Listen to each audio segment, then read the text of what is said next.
21h51, on est en direct. Excuse-moi, tu fais quoi là? Non mais tu fais quoi? Ça, on a commencé. Non mais tu fais quoi avec ton téléphone? Bah non, je regarde. Tu veux vraiment qu'il termine dans ton cul? Non, excusez-moi. Excusez-moi, Ségolène. Excusez-moi, merci d'être avec nous. Je voudrais vous remercier hier. Vous étiez très nombreux sur toutes les parties. Hein. TPMP était le premier talk de France. Merci à vous. Et merci d'être si nombreux. Merci. Merci les chéris, merci. Alors, Ségolène est déjà là parce que Ségolène est hyper pressée. Non mais c'est vrai. Elle devait pas venir aujourd'hui. Elle l'a fait pour moi. Okay. Parce qu'elle m'avait décalé au vendredi. Je dis vendredi, ça m'arrange pas, c'est Shabbat. Donc je lui ai dit viens jeudi. Et Ségolène a fait tous les efforts possibles pour venir jeudi. Après vous partez directement. Vous avez un gros truc. Oui, un gros truc. Je sais, on va pas en parler. Non, on va pas en parler. Apparemment, elle a une réunion Tupperware. Attention, motus. Ségolène, on va expliquer le climat aujourd'hui. Le climat, mais comme il y a une actualité sur le glyphosate... Parce qu'on l'a fait, exactement. Il y a eu aujourd'hui la réautorisation du glyphosate. Ah oui. Je vous avais dit la semaine dernière que j'allais parler on allait continuer le climat. Bien sûr. C'est vrai qu'on peut en dire deux mots parce qu'on est à 15 jours maintenant de la COP 28. La COP, je sais. Et vous avez vu les inondations dans le Pas-de-Calais. Exactement. Et vous avez par rapport à ce qu'on a expliqué la dernière fois, pourquoi est-ce que les inondations dans le Pas-de-Calais sont dramatiques? Parce qu'on a tous les phénomènes, c'est dramatique. On pense très fort d'ailleurs à tous les habitants qui ont eu, Tout à fait. Qui ont eu des dégâts incroyables. Ouais. Tout à fait, il faut penser à eux. Et pourquoi c'est significatif du dérèglement climatique, c'est-à-dire, c'est deux choses le dérèglement climatique. C'est l'accentuation des phénomènes climatiques, c'est-à-dire les choses sont plus graves, il fait beaucoup plus sec, il pleut beaucoup plus, il fait beaucoup plus froid, il fait beaucoup plus chaud. Et surtout, il y a un rapprochement des phénomènes extrêmes. C'est-à-dire qu'il va faire tout de suite très chaud, puis quelques jours après très froid. C'est le rapprochement des phénomènes extrêmes. Et c'est ce qu'on voit en ce moment. Ouais. Et qu'est-ce qui se passe dans le Pas-de-Calais? Il pleut beaucoup, bien sûr. Mais en plus, comme je vous l'ai expliqué, la Manche s'est réchauffée. Et donc la Manche s'est dilatée. Et donc la Manche est montée, son niveau est monté beaucoup plus fort. Et la force des vents empêche les eaux de ruissellement qui viennent de la pluie de s'acheminer vers la mer. Elle s'écoule beaucoup plus lentement vers la mer. Et en plus, comme il a déjà beaucoup plu, les sols sont saturés d'eau. Et donc là, il y a une nouvelle tempête qui arrive avec de nouveaux dégâts. Et c'est vraiment désolant et dramatique pour les gens qui subissent ça. C'est très long après de réparer les gars, parce qu'on sait ce que c'est, les compagnies d'assurance, etc. Donc il faut vraiment les aider. Si on peut les aider d'ailleurs, dans le Prime qu'on va faire, le prochain Prime, on essaiera de faire une cagnotte d'ailleurs pour les personnes qui sont en détresse. Merci Ségolène. Voilà. Et donc c'est pour vous montrer qu'il y a des grands discours théoriques sur le climat, mais en fait non, ça a un impact très direct donc là, on le voit sur nos vies. Oui. En ce moment, on voit que ça... Et alors je vais vous raconter un souvenir très émouvant de la COP 21, puisque la COP 28 qui va avoir lieu est inscrit à l'ordre du jour le bilan de l'accord de Paris sur le climat. C'est-à-dire qu'est-ce qui s'est passé depuis décembre 2015 et puis surtout 2016, au moment où tous les pays ont accepté l'accord de Paris. Qu'est-ce que c'était que cet accord de Paris? C'était l'engagement de tous les pays d'essayer de réduire la pollution par le pétrole pour rester en dessous des 2 degrés du réchauffement climatique. Et il s'est passé que cette réunion à Paris de tous les chefs d'État devait avoir lieu donc en décembre 2015. Et en novembre 2015, qu'est-ce qui se passe? Il se passe les attentats du Bataclan. Et à ce moment-là, on s'est dit, c'est pas possible. 180 chefs d'État ne vont pas venir à Paris, compte tenu des problèmes de sécurité. Et c'est Barack Obama, le premier, qui a dit raison de plus de venir à Paris, compte tenu du traumatisme que la France vient de subir, nous devons absolument être à Paris. Et je pense que cette émotion collective de tous les pays, grands, petits, etc., les pays qui sont en opposition à l'échelle de la planète, étaient là tous réunis. Et je pense que cette émotion très forte a contribué à la réussite de l'accord de Paris. Pourquoi ça a réussi? C'était la COP 21. Qu'est-ce que ça veut dire 21? Je vais expliquer. Il a fallu 21 années pour faire cette COP. Et le hasard a voulu qu'à la première réunion de climat, à la première réunion de la planète, en 1992, j'étais déjà ministre de l'Environnement. Et donc j'ai connu la première réunion de 92 et le hasard de la vie fait qu'en 2015, je suis également donc, chef de la délégation française, puis présidente de la COP à ce moment-là, et j'ai vu que pendant 20 ans, si vous voulez, c'est pour dire la résistance, l'inertie, les lobbies, l'incapacité à bouger, etc., parce qu'il a fallu 21 ans pour qu'enfin tous les pays du monde reconnaissent 2 choses, c'est-à-dire, premièrement, que c'était à cause des activités polluantes que la planète se déréglait, que le climat se déréglait, et que deuxièmement, il fallait mettre en place dans chaque pays des stratégies. Alors là, ça va être la COP 28 après. Donc ça va être la COP 28 là. C'est 7 ans après. Voilà. Bravo. Bravo. Voilà.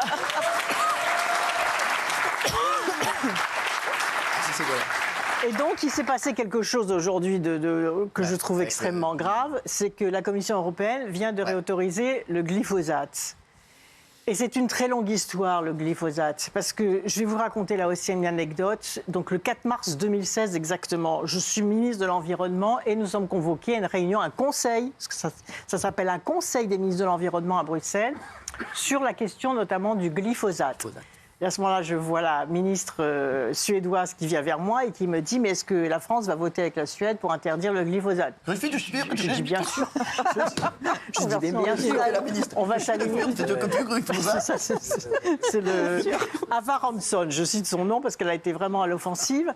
Et à ce moment-là, c'était pas majoritaire. Bon, et on a bataillé pour que ça soit majoritaire. Donc, le 4 mars 2016, le glyphosate est interdit, sachant...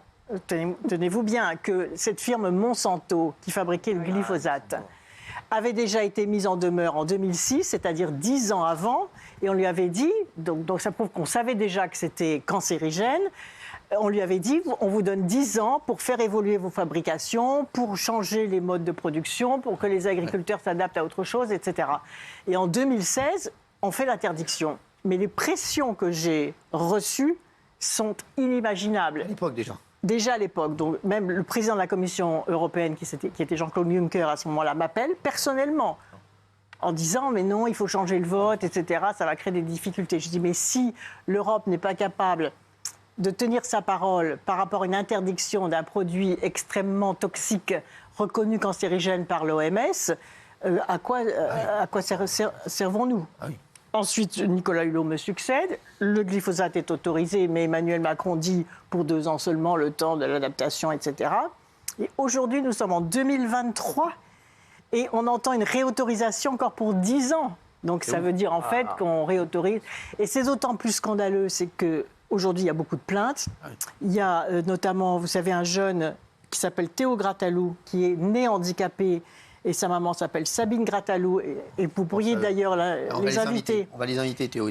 Donc, sa maman a été exposée au glyphosate parce qu'elle travaillait dans un élevage de chevaux, pauvres chevaux d'ailleurs, c'était bizarre, qui utilisait le glyphosate pour désherber. Et son enfant est né très gravement handicapé. Vous pouvez les inviter tous les deux, ils pourront témoigner. Et aux États-Unis, il y a 18 000 plaintes. Il y en a aussi en France, mais c'est très dur d'arriver jusqu'à la justice parce que le glyphosate est un perturbateur endocrinien et cancérigène, bien évidemment, entraînant la stérilité, entraînant pour les femmes le cancer du sein, entraînant le cancer du système lymphatique, entraînant les leucémies pour les enfants. Et d'ailleurs, même en France, quand on voit les statistiques de leucémie sur les enfants, on voit que c'est dans les zones qui utilisent des pesticides et notamment sur les exploitations viticoles autour des vignes. Le cancer du testicule pour les hommes qui est très important chez les agriculteurs qui utilisent du glyphosate. Donc on sait tout cela. Ah oui, et malgré ça, aujourd'hui, mais c'est scandaleux, malgré ça, aujourd'hui, c'est réautorisé. Alors que c'est reconnu comme quelque chose d'extrêmement grave et qui en plus, bien sûr, ça pollue les sols, ça pollue l'air et puis surtout, donc ça pollue ad vitam aeternam, si j'ose dire, puisque ça imprègne très fortement les sols. Et la dernière chose, c'est que les études scientifiques viennent de montrer aussi que c'était meurtrier pour ce qu'on appelle la biodiversité. Ah ouais. Qu'est-ce que c'est que la biodiversité ? C'est la diversité, bien évidemment, des animaux et des plantes, etc. Et il faut que vous sachiez qu'avec cette agriculture intensive ultra chimique, Monsanto, Bayer, il faut citer les 2 firmes, parce que, vous voyez, Et ce qu'il faut voir aussi, c'est les enjeux financiers qui sont considérables. C'est pour ça. Parce qu'une annonce comme celle-ci, je serais curieuse de voir quel va être le cours de la bourse. Demain, ça Et va quand il y a eu grimper. les plaintes aux États-Unis, les premières condamnations, indemnisations, l'action Bayer a dévissé de 40%. Oui. Ça serait intéressant de savoir, et ça serait intéressant de savoir qui a acheté les actions avant cette annonce. Vous voyez, il ne faut jamais oublier les enjeux financiers considérables qu'il y a derrière une décision comme celle-ci. Et moi, je pense qu'il faut se battre pour que cette décision ne soit pas définitive. Alors, qu'est-ce qu'on pour peut qu'elle faire soit Qu'est-ce qu'on peut réversible. faire Déjà en parler. Je pense que les ONG vont se mobiliser. Je pense que les associations de malades vont se mobiliser. Parce que l'autre effet pervers d'une annonce comme celle-ci, c'est que toutes les entreprises qui ont fait des efforts, tous les chercheurs qui ont cherché pendant des années des alternatives, qui se sont dit on a peut-être trouvé quelque chose, on va procéder autrement. Les agriculteurs qui font de l'agriculture bio, ils se sont donné quand même beaucoup de mal et qui n'ont pas été aidés pour ça. Donc une annonce comme celle-ci, en plus à 15 jours de l'échéance, parce qu'ils avaient la fin de l'autorisation, c'était au 15 décembre, provoque l'écroulement des activités vertueuses. Vous voyez que tous ceux qui s'étaient engagés pour trouver des solutions alternatives qui ne provoquaient pas toutes ces maladies, tout d'un coup, se retrouvent totalement démunis. Et donc, c'est une mauvaise décision. Et donc, il faut vraiment se battre pour qu'elle soit réversible. Et puis, dernier élément, il y a des pays européens qui ont interdit le glyphosate sur leur territoire, par exemple le Luxembourg. Mais à partir du moment où l'autorisation est donnée au niveau européen, Bayer est allé devant la justice et la justice a obligé le Luxembourg à réautoriser le glyphosate parce que la réglementation européenne s'impose au pays. Alors que là, en principe, je ne sais pas moi, les règles humanitaires et les règles de respect de la santé publique devraient autoriser les pays à être plus vertueux que ce que décide la Commission européenne. Donc là aussi, il y a des enjeux quand même très importants pour les citoyens qui ne doivent pas être écartés de ces débats et de ces décisions. Merci. Alors Ségolène doit partir parce que vous avez un truc important. Et merci parce que c'était court, mais concis et efficace. Voilà. Bravo. Bravo Ségolène. Ségolène qui a fait l'effort de venir cette semaine parce qu'elle avait un gros prix. Merci Ségolène, merci. On se retrouve dans un instant. À tout de suite. Bonsoir à tous, merci d'être avec nous et bienvenue dans Paf avec Ce soir, je suis très heureux d'accueillir celui qui a réalisé mon film préféré. Il le sait. Je l'ai même, je sais, c'est mon film préféré, Le Grand Pardon. Et il est venu nous voir ce soir, c'est Alexandre Arcadi qui est avec nous. Merci Alex. Ça va mon chéri? Il est beau gosse, hein. Il est beau gosse. Sache que Daniel est un petit peu sur tes côtes. Non mais je te le dis, allez. Voilà. Daniel. Oui. À chaque fois qu'elle voit un câble, elle me fait chauffer comme ça. Mais non, mais regardez, ça parle de lui-même. Non, c'est vrai que. Très, très beau. T'es talentueux. Le petit blond. Bah, oui, le film Le Petit Blond de la Casbah, actuellement en salle. Et bien sûr, on avait compris, Valérie, on en parlait tout à l'heure dans la loge, que c'était bien sûr Alexandre. Oui, c'est une mise en abîme de l'histoire d'Alexandre Arcadi qui retourne sur les traces de son enfance. Il emmène le réalisateur qui est joué par Patrick Mille, retourne à Alger avec son propre fils. Et en fait, il y a des flashbacks. Et c'est l'histoire de cette transmission. Ça parle de ça, ça parle du vivre ensemble, ça parle de la transmission de la mémoire, ça parle de l'amour qu'on porte à sa mère. Et voilà, et c'est magnifique. Il y a beaucoup de rire et il y a des larmes aussi. C'est ça, c'est vrai. Et alors, on va voir la bande-annonce. Alexandre Arcadi, son nouveau film qui est en salle depuis hier. Allez le voir, Le Petit Blond de la Casbah. Et c'est vrai qu'il y a un casting exceptionnel. Oui. Il y a un Benaïm dedans, d'ailleurs. Oui, il y a Michel Bujna qui joue un Benaïm. Oui, Michel exactement. qui joue Benaïm. Je crois que c'était un petit hommage à... Benaïm. Regardez, c'est pas. Cinéma depuis hier avec Marie Julin, avec Pascal Elbé, avec Michel Bujna et avec mon ami l'excellent Franck Dubosc, bien sûr, toujours incroyable, et bien sûr Patrick Mille, pour le principal, qui est extraordinaire aussi, Patrick, que j'embrasse aussi, Patrick, qui est un garçon exceptionnel, oui. Marie Gillin est bouleversante. Je l'ai trouvée incroyable du début à la fin. Dans cette famille, elle est malmenée par son mari, très jaloux. Qui est jaloux, un ancien légionnaire Absolument. qui ressemblait à Yul Brynner et qui avait une passion pour cette femme. Ils avaient 30 ans de différence d'âge. Et forcément, ces crises de jalousie étaient intenses. Et alors, vous nous guidez dans un torrent d'émotions. C'est vrai qu'on passe du rire aux larmes. Les deux époques s'entrecroisent. C'est magnifique. Les images, vous avez tourné, je crois, à Alger et à Tunis. Exactement, Les oui. images sont magnifiques. Donc voilà, on est pris de bout en bout. Et on est ému, bouleversé, on rit. Voilà, j'ai adoré ce film magistral, magnifique. Ça fait beaucoup de bien aussi de le voir en ce moment et de voir comment le cinéma et l'histoire...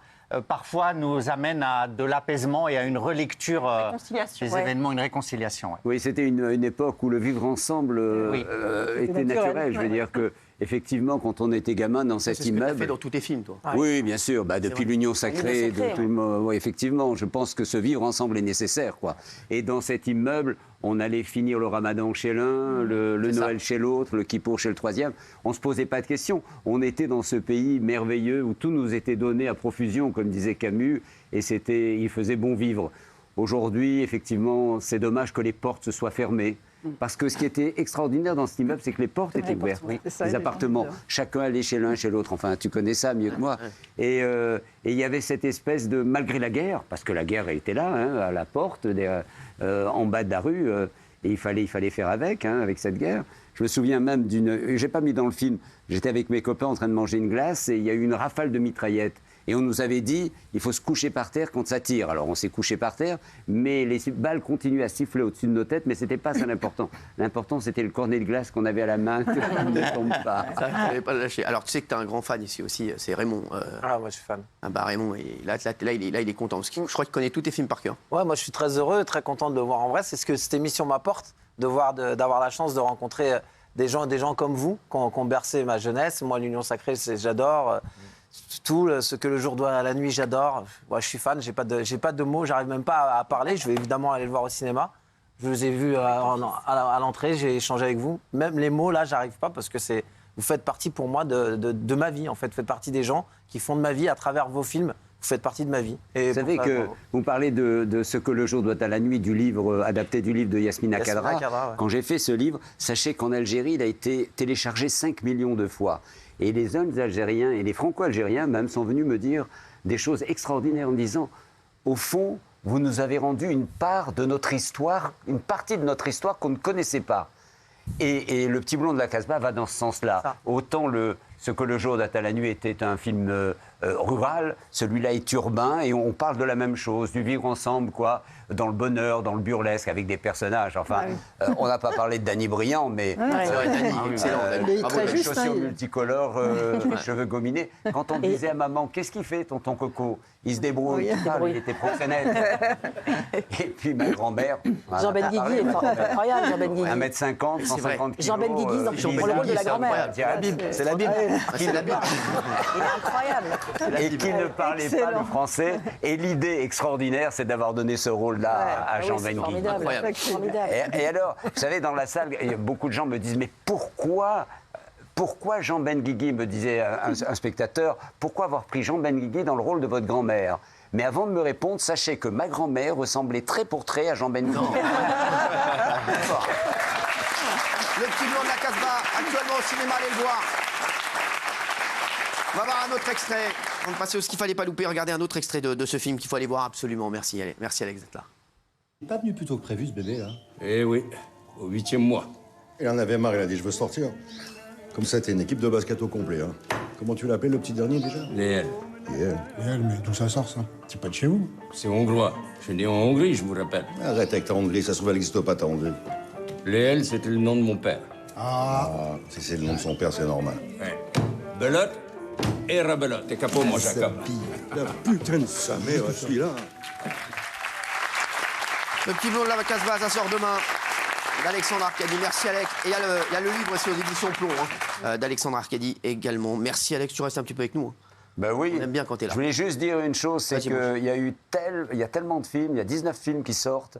On n'a pas beaucoup de salles, donc si on veut qu'ils perdurent dans les salles, il faut aller 7 semaines. Il faut y aller très vite, exactement. Ah, voilà. Il faut y aller très vite, en plus là il fait un temps dégueulasse. Ouais, voilà, c'est bien. Et tu sais qu'il y a une dame à Marseille qui m'a dit une chose extraordinaire. Elle m'a dit, écoutez, monsieur Arcadi, j'ai vu votre film, j'ai ri, j'ai pleuré, je me suis régalé. On l'entend. Ah, J'ai un classement qui va vous plaire. À votre avis, quelle est la ville de France où les gens sont le plus impolis? Paris. Paris. Les Parisiens, tête de chien. Paris. Non. D'après une enquête menée par une plateforme, parmi les 15 plus grandes villes de France, les Lyonnais seraient les plus impolis de France. Ah ouais? Regardez comment l'ont pris les Lyonnais sur BFM Lyon, et ensuite je vous dirai qui sont les plus polis et qui sont les plus gros radins de France. Gilles, t'es dans le classement. Et impoli à Lyon. Plus de 1500 habitants interrogés dans les 15 plus grandes villes de France. Ils ont été sondés sur la fréquence à laquelle ils sont témoins de comportements grossiers et ou irrespectueux. Et donc, on serait les plus impolis de tous. En numéro 1, on est visiblement très absorbé par notre téléphone en public. On ne ramasse pas les excréments de chiens. En tête, donc, c'est nous, avec la note de 9,41 sur 10. On a Marseille, puis Nice, Paris et Lille. 4e seulement. Eh oui. Lyon, Marseille, Nice, Paris, Lille, on dirait le classement du championnat. À l'époque, bien entendu. Quand Lyon allait très bien, mais voilà. Lyon, qui est d'origine lyonnaise ici? Non. Personne. Non, c'est vrai. Qui considérez-vous comme le plus mal poli ici sur le plateau? Moi compris, hein. Jean-Mi. Vous alors? Oui. Je pense que oui. Vous devez gratter dans les files d'attente, vous devez pas supporter d'attente, vous devez. Tu sais quoi, toi, tu auras le temps de faire des files d'attente. Tu vas avoir largement le temps. Benaïm, pour toi, qui est le plus impoli ici? Pour moi, c'est Gilles. Du coup, oui, Gilles. C'est de la vengeance, ça. Oui, Gilles, non, mais c'est vrai. Gilles, en fait, comme il regarde personne autour de lui quand il sort, il est machin, donc les gens peuvent le penser impoli. Parce qu'en fait, il est dans sa bulle. T'es sûr de ton intervention? Je suis pas sûr. Je vais pas te mentir, je la trouve pas ouf. Jean-Mi, t'as un truc à dire ou tu viens dans l'émission pour... Je me délecte de vos paroles, moi je vous écoute. Malheureusement, j'ai pas eu le temps de voir le film parce que j'ai beaucoup de boulot, donc j'ai pas pu intervenir. Qui a vu le film alors? Moi. Ah bah voilà, pratiquement tout le monde, c'est bien, à part les glandeurs. Ah non, il y a Jacques, tu l'as pas vu toi? Non, je l'ai pas vu, mais je le regrette. Vous occupez à aller chez le coiffeur? Non, je travaille aussi. Mais mais franchement, mais tout a été dit par Raymond tout à l'heure. Alors, on est admiratif C'est lui qui est mal poli, en fait. Je comprends pas pourquoi on se pose la question. admiratif de votre carrière et de vos films. Et franchement, ça donne très très envie. C'est ce qu'elle veut, si vous voulez. C'est dit. Hein. Le plus mal poli, c'est Jean-Michel Maire. D'accord. Il coupe la parole, il pose des questions, il n'écoute pas la réponse. Et il ramasse pas les crottes de chien. Chef, intervenez, quoi. Bah, défendez-moi un minimum. Sortez. Ah, merci. Merci. Comme ça, on va avoir tes chaussures. Oui. Les villes les plus polies de France, en 5e position, c'est Dijon. Dijon? Ah ouais. Dijon, même si parfois ils ont la moutarde qui leur monte. Une moutarde d'y aller. En 4, c'est Bordeaux. Ok. En 3, Rennes. En 2, Strasbourg. Moi, je suis bordelais. On s'en fout. Oui, non, merci. Moi, j'ai gagné. Et le plus poli, les plus polis, c'est Géraldine, sont les Toulousains. Qu'est-ce que tu dis? La saucisse. Mais en fait, c'est insupportable. Non, mais en fait, il n'y a que de la merde qui sort de ta bouche. Vous avez parlé de la moutarde de Dijon, je peux parler de la saucisse de Toulouse. Oui, mais non. T'es de quelle origine, toi? Moi, moitié Bordeaux Moitié Bordeaux? et moitié bretonne. Saint-Malo. Ouais. T'as beaucoup de moitié, j'ai l'impression. Il n'y en a que 2. Mais... T'es de quelle origine, toi? Saint-Germain-en-Laye, Île-de-France. Retourne-y. Moi, Strasbourg. Strasbourg, moi, 2e. Ah, mais c'est vrai que tu vas... Mais oui. On est polis tous les deux. On y va ensemble. Représente quartier des Comtades. Tu connais? Je peux te plus supporter. Non, j'adore, je suis avec lui. On est ensemble, on part à Strasbourg. Ah ouais? On part à Strasbourg. Ah bah, je peux aller faire quoi tous les deux? J'adore. Moi, L'amicale de la Au marché de Noël? je travaille et lui, il va voir sa famille. Ah ouais. Daniel veut venir avec vous. Oui, mais si c'est le marché. Non, mais t'emmerdes pas. T'emmerdes pas, on est complet. J'adore Strasbourg. C'est beau, Strasbourg, ouais. Mais c'est vrai. Vous êtes complet dans le TGV? Ouais, on est complet.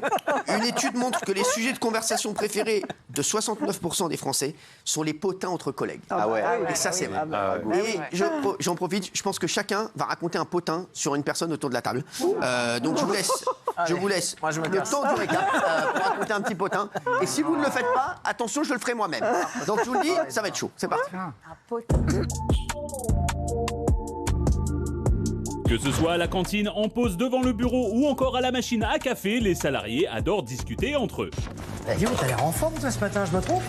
Et une étude réalisée auprès de plus de 900 personnes que vient de publier l'Institut IFOP permet d'en savoir plus sur les discussions des employés. Si la religion, les relations amoureuses ou encore le salaire figurent parmi les sujets tabous, combien est-ce que vous gagnez par mois? Je sais pas si j'ai envie de le dire en fait. 66% des salariés sondés affirment aimer se plaindre de leur patron et de l'entreprise. Mais 69% d'entre eux, soit la majorité, déclarent que leur sujet de conversation préféré sont les petits potins entre collègues.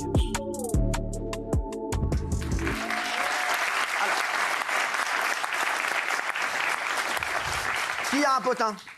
Moi. Ah ouais, quand même. Ah putain, la vache. J'ai pas eu besoin d'aller le chercher très loin, il remontait hier soir.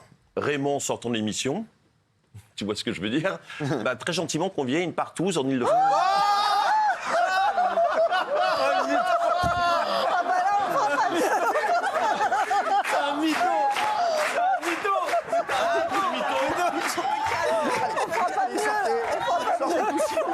Sortez tous, s'il vous plaît.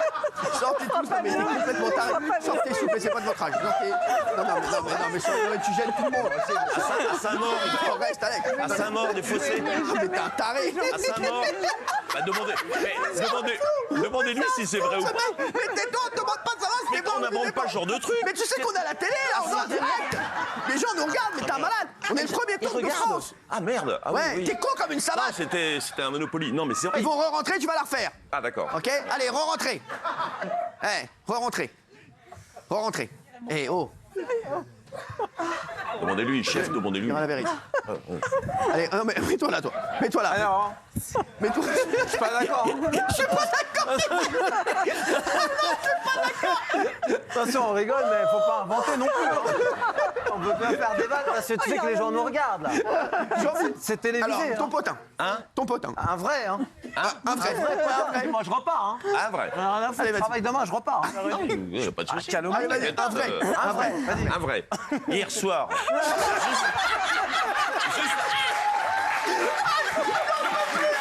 Mais j'allais préciser la ville au moins. C'est à Saint-Maur. Ah oui. Ils ont plein, putain, mais t'es con. Mais quoi, sa femme regarde l'émission. Je savais pas. Je savais pas. Ah oui. Ah oui. Je sais. Mais c'est vrai. Qu'il me contredise, les yeux dans les yeux. Dis-moi ce que tu veux dire. Les yeux dans les yeux. Non, dis une vérité. Bon, les mecs, ce que je propose. Attendez, on fait le tour des potins et on reviendra là-dessus. On fait le tour et on C'est grave ça. On fait le tour, on verra. Qui a un autre potin? Vous avez un Ça potin. va être fade. Ouais. Alors, Jacques Cardoz nous a dit qu'il travaillait et qu'il n'avait pas eu le temps de regarder le film. Et je sais de source sûre que c'est faux, puisque cet après-midi, je suis allée voir Annabelle de Villedieu, qui est voyante, qu'on avait vue sur le plateau. Et il se trouve qu'il était là juste avant moi. Non. Mais non. Oh là là là là. C'est bien, c'est bien. Pas mal. Grosse preuve, mais Je préfère celui-là au premier. Oui, forcément, il a moins d'impact. Alors, vous nous direz dans un instant ce qu'elle vous a dit un petit peu, Annabelle de Villedieu. Qui a un potin? Oui. Je vais balancer une bombe. Non. On en a déjà eu une. Là, c'est bon, vas-y, mollo. On a encore toute l'année à faire. Les mecs, donnez pas tout de suite. Non, mais c'est vrai. Ça va, on est le 16 novembre, on a jusqu'en juin. Je ne dévoilerai pas mes sources. Ouais. Le 13 avril 2017, lorsqu'il était à France 2, Jacques Cardoz a ken Daniel Moreau. Oh, comment ça tu le sais? T'es lourd. Mais t'es lourd, arrête un peu. Comment tu le sais? Mais est-ce que vous êtes lourd? Non, nul. Nul, on voit bien que c'est impossible.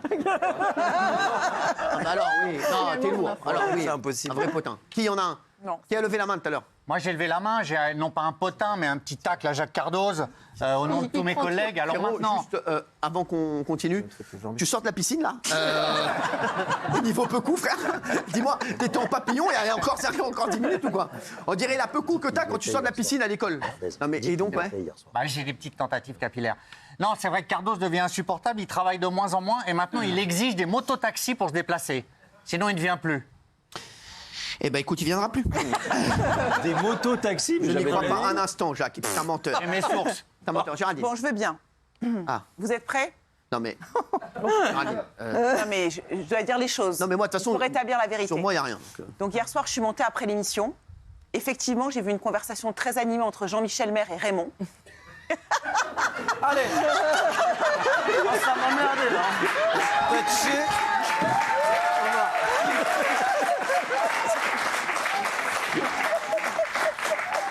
Normalement, je suis Donc, discrète. Jean-Mi, on va revenir à toi. Est-ce que tu as un potin? Oui, alors ça s'est passé hier soir, juste après l'émission. En loge démaquillage.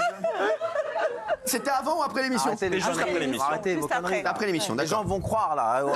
Ah mais ils auraient C'était raison. après l'émission. Alors vas-y, c'était après l'émission, oui. C'était juste après l'émission et Raymond très gentiment m'a entrepris. Il m'a dit qu'est-ce que tu fais ce soir? Je lui ai dit bah, j'ai déjà quelque chose, etc. Il me dit c'est dommage parce que je suis convié à Saint-Maur-des-Fossés. N'importe quoi. Il est fou. Le mec, il donne même des villes. À une partouze. Le mot sort de sa bouche. À une partouze, il y aura. Je sais Et plus n'importe combien quoi. de- Mais arrête tes conneries. Les gens si, vont si, croire. si. Tu balances des villes. Mais arrête tes conneries. Bah, et des villes, oui, bah excuse-moi. La ville, c'est pas le plus grave. hein, excuse-moi. Parce que lui, il s'arrête à la ville. Eh, non, mais il va l'engueuler, le lui. T'es con, quoi? C'était à la Varenne. Non, mais oh. C'était un succès en vrille, merde. T'es con. Non, mais sans... non, Et non. il m'a dit on sera 16, dont lui.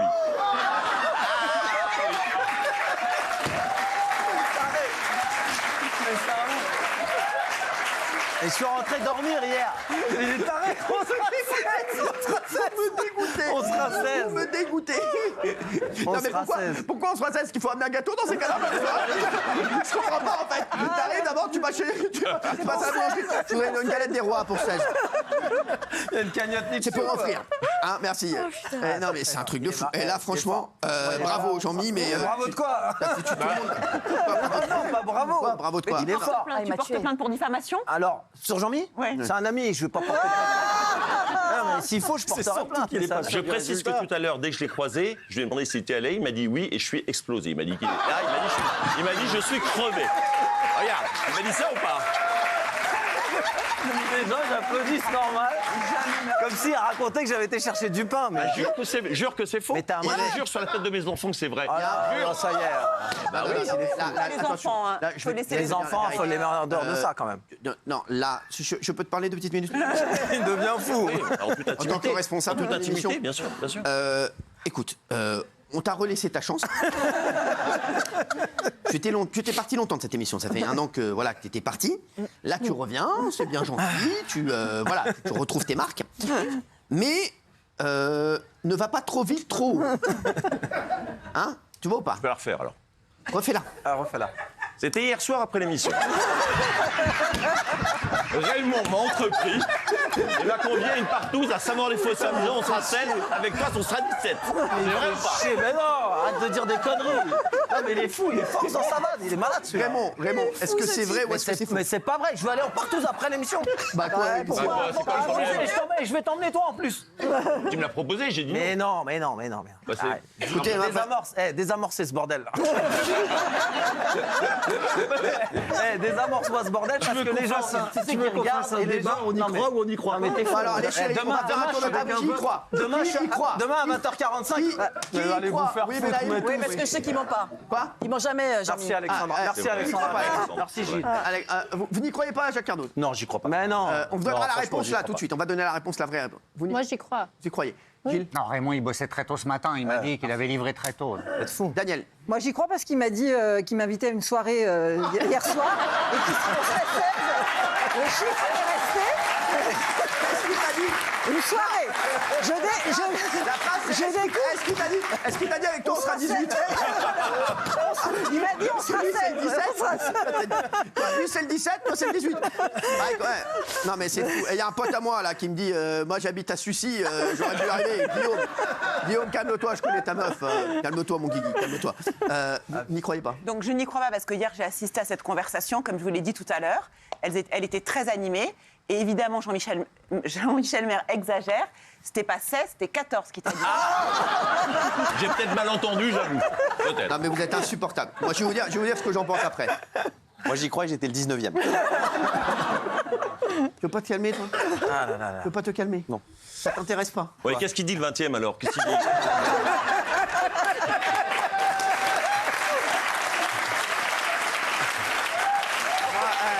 Moi j'ai une chance. J'ai une chance, comme je suis le chef, ils ne me mettent jamais dans leur galère. Ah oui. Voilà, je les vois, ils discutent en loge à côté. Hein, mais moi, je vais vous dire, j'ai eu Raymond tout à l'heure et je lui ai demandé ce qu'il avait fait hier soir. Alors Je lui ai dit, qu'est-ce que tu as fait hier soir? Il m'a dit, non, hier soir, je suis rentré, j'ai dormi, j'étais explosé. On était au téléphone en Ouais, plus. c'est ce qu'il m'a dit. hier soir. On peut T'as mué là quand tu parles. On dirait une garde à vue. Non, mais Tu veux t'évanger On dirait une garde à vue. Jean-Mi, s'il te plaît, Il fait désamorce si c'est pas vrai parce que ça va lui faire des problèmes. Ouais. Bah, me demandez pas de désamorcer alors. Laisse-le. Dites la vérité. Non, laisse-le. Est-ce que c'est vrai ou pas? Laisse-le. Il retourne. Moi, j'ai que ça à faire, je m'en fous. Qu'est-ce qui s'est passé hier soir? C'était juste après l'émission. Dans la loge des maquillages. Raymond m'a entrepris, m'a convié gentiment. Non, à boire un verre, voilà. Alors, attends. Bravo, Jean-Mi. Bravo, Jean-Mi. Enfin. Ouais, attends, Alexandre. Ouais, tu sais que c'est extraordinaire parce que j'ai fait un film là-dessus. Ça s'appelle Tu peux garder un secret. C'était sur la rumeur dans l'entreprise. Ah bah tu vois, voilà. Et, ouais, une fille qui dit à ses copines, alors t'es toute seule, elle en a marre d'être toute seule, elle dit non, j'ai un mec, c'est mon patron, c'était Pierre Arditi. Et à part- Ah ouais, c'est ça et tout. J'ai eu très peur quand tu m'as dit j'ai fait un film sur ça, je croyais que c'était. Oui, sur l'autre. J'ai eu très peur. Sur l'autre partie, non, ça s'est arrêté avant. J'ai eu très peur. Je me suis dit, non, alors. Voilà, non, il m'a dit, franchement, là honnêtement, je veux pas être salaud, voilà. Il m'a dit, viens, on boit un verre. C'était à Saint-Maur, effectivement. Voilà, il m'a dit, on sera une quinzaine, tout nus, ça va être très sympa. Et on va baiser,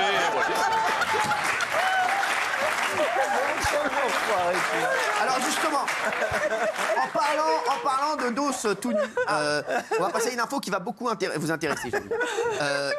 Les femmes de ménage au Royaume-Uni, il y a un phénomène qui est en train d'exploser.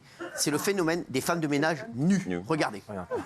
Nous proposons un service de nettoyage totalement nu, topless ou en lingerie. Les clients sont sous un contrat très strict avec nous qui dit qu'ils ne doivent sous aucun prétexte toucher nos agents de nettoyage. Nous avons une politique très stricte de « vous pouvez regarder, mais pas toucher ».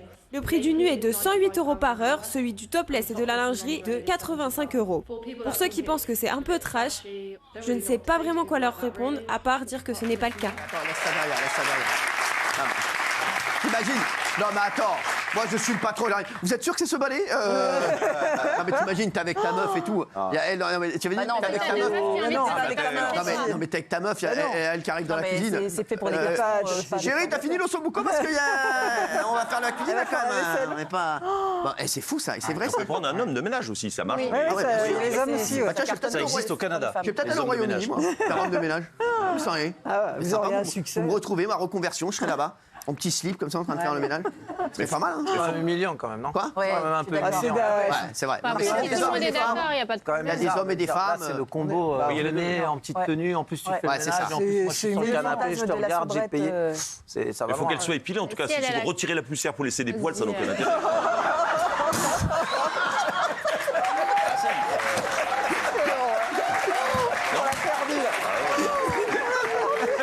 Il n'y a que des conneries ce soir. Non mais sérieux, en fait, à chaque fois que tu ouvres ta bouche, c'est insupportable. C'est les sujets qui m'inspirent. Non mais c'est insupportable en fait. C'est insupportable. Qui serait capable de le faire? Non. Dites la vérité. Vous, oui, arrête. Arrête, Chanton, je Non, parce connais. que soit c'est une stripteaseuse pro et le ménage sera pas ouf, soit c'est une femme de ménage pro et le striptease sera pas ouf. Donc c'est les doubles emplois, il faut éviter. Oh, l'excuse, dis donc. Mais t'as des personnes qui font un double emploi. C'est vrai. C'est comme les shampoings. Qui a déjà fait Le voilà. ménage nu?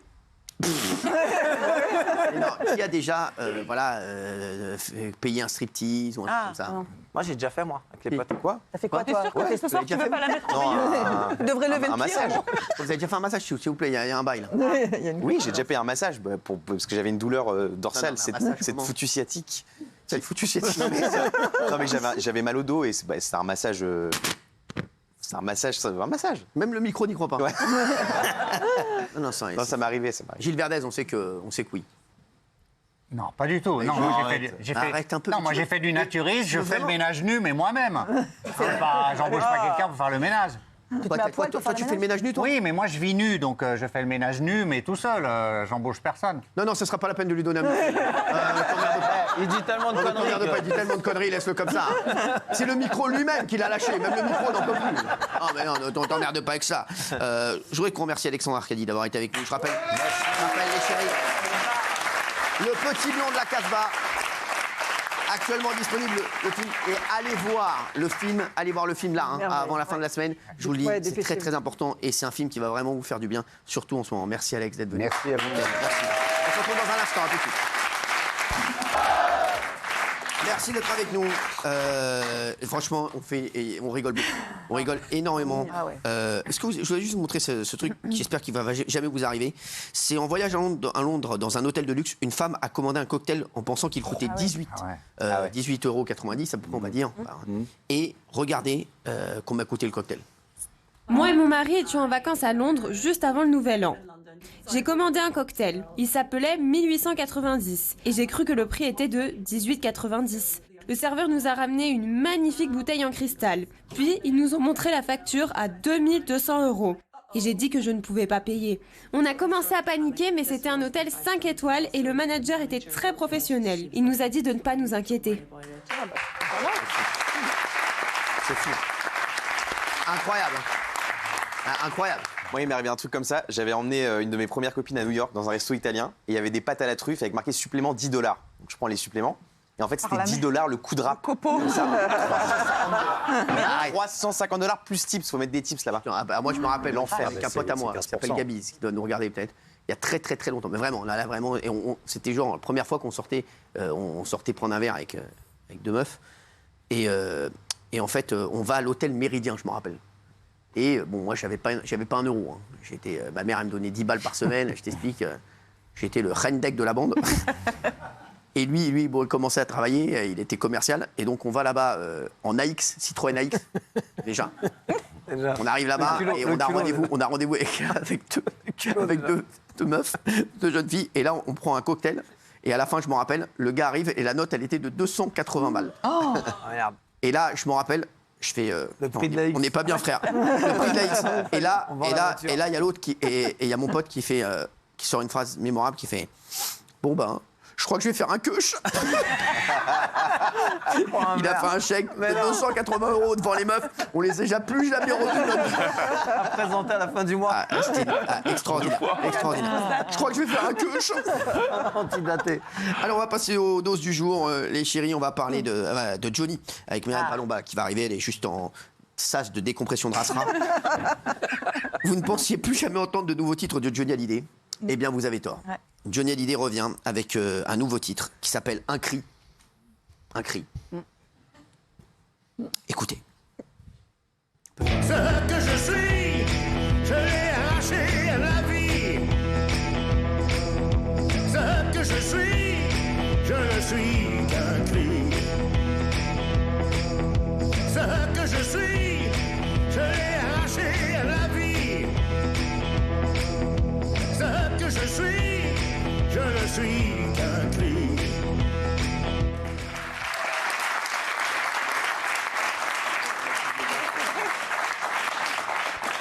Alors, merci Myriam d'être là. Donc, c'est pas pour une rassera, un nouveau titre de Johnny, comment c'est possible? En fait, effectivement, c'est un titre inédit qu'il avait enregistré en fait il y a super longtemps, en 2016. Ils avaient enregistré les voix avec Maximucci, la guitare, et puis. Ah bon, c'est toi qui fais le chien? Non, c'est le cri, monsieur là-haut. Complètement taré. C'est le monsieur là-haut. D'accord. Ça va? Ah, d'accord. Continue. Il y a un mec dans le public, tranquillement, il fait le tigre. Pas grave, allez-y, continuez, monsieur, faites-vous plaisir. Oui, alors. Et donc, oui. Donc, ils avaient, ce titre remonte à quelques années, entre 2016 et 2017. Ils enregistrent les voix avec Johnny, la guitare, etc. Et puis, finalement, ce titre est passé un peu aux oubliettes. Ils ont fait l'album Mon pays, c'est l'amour. Et puis, comme ce titre ils ne savaient pas trop comment le positionner, il ressemblait à d'autres titres, etc. Ils ont décidé de ne pas le sortir à ce moment-là avec cet album-là. Moi, j'ai des nouvelles de Laetitia.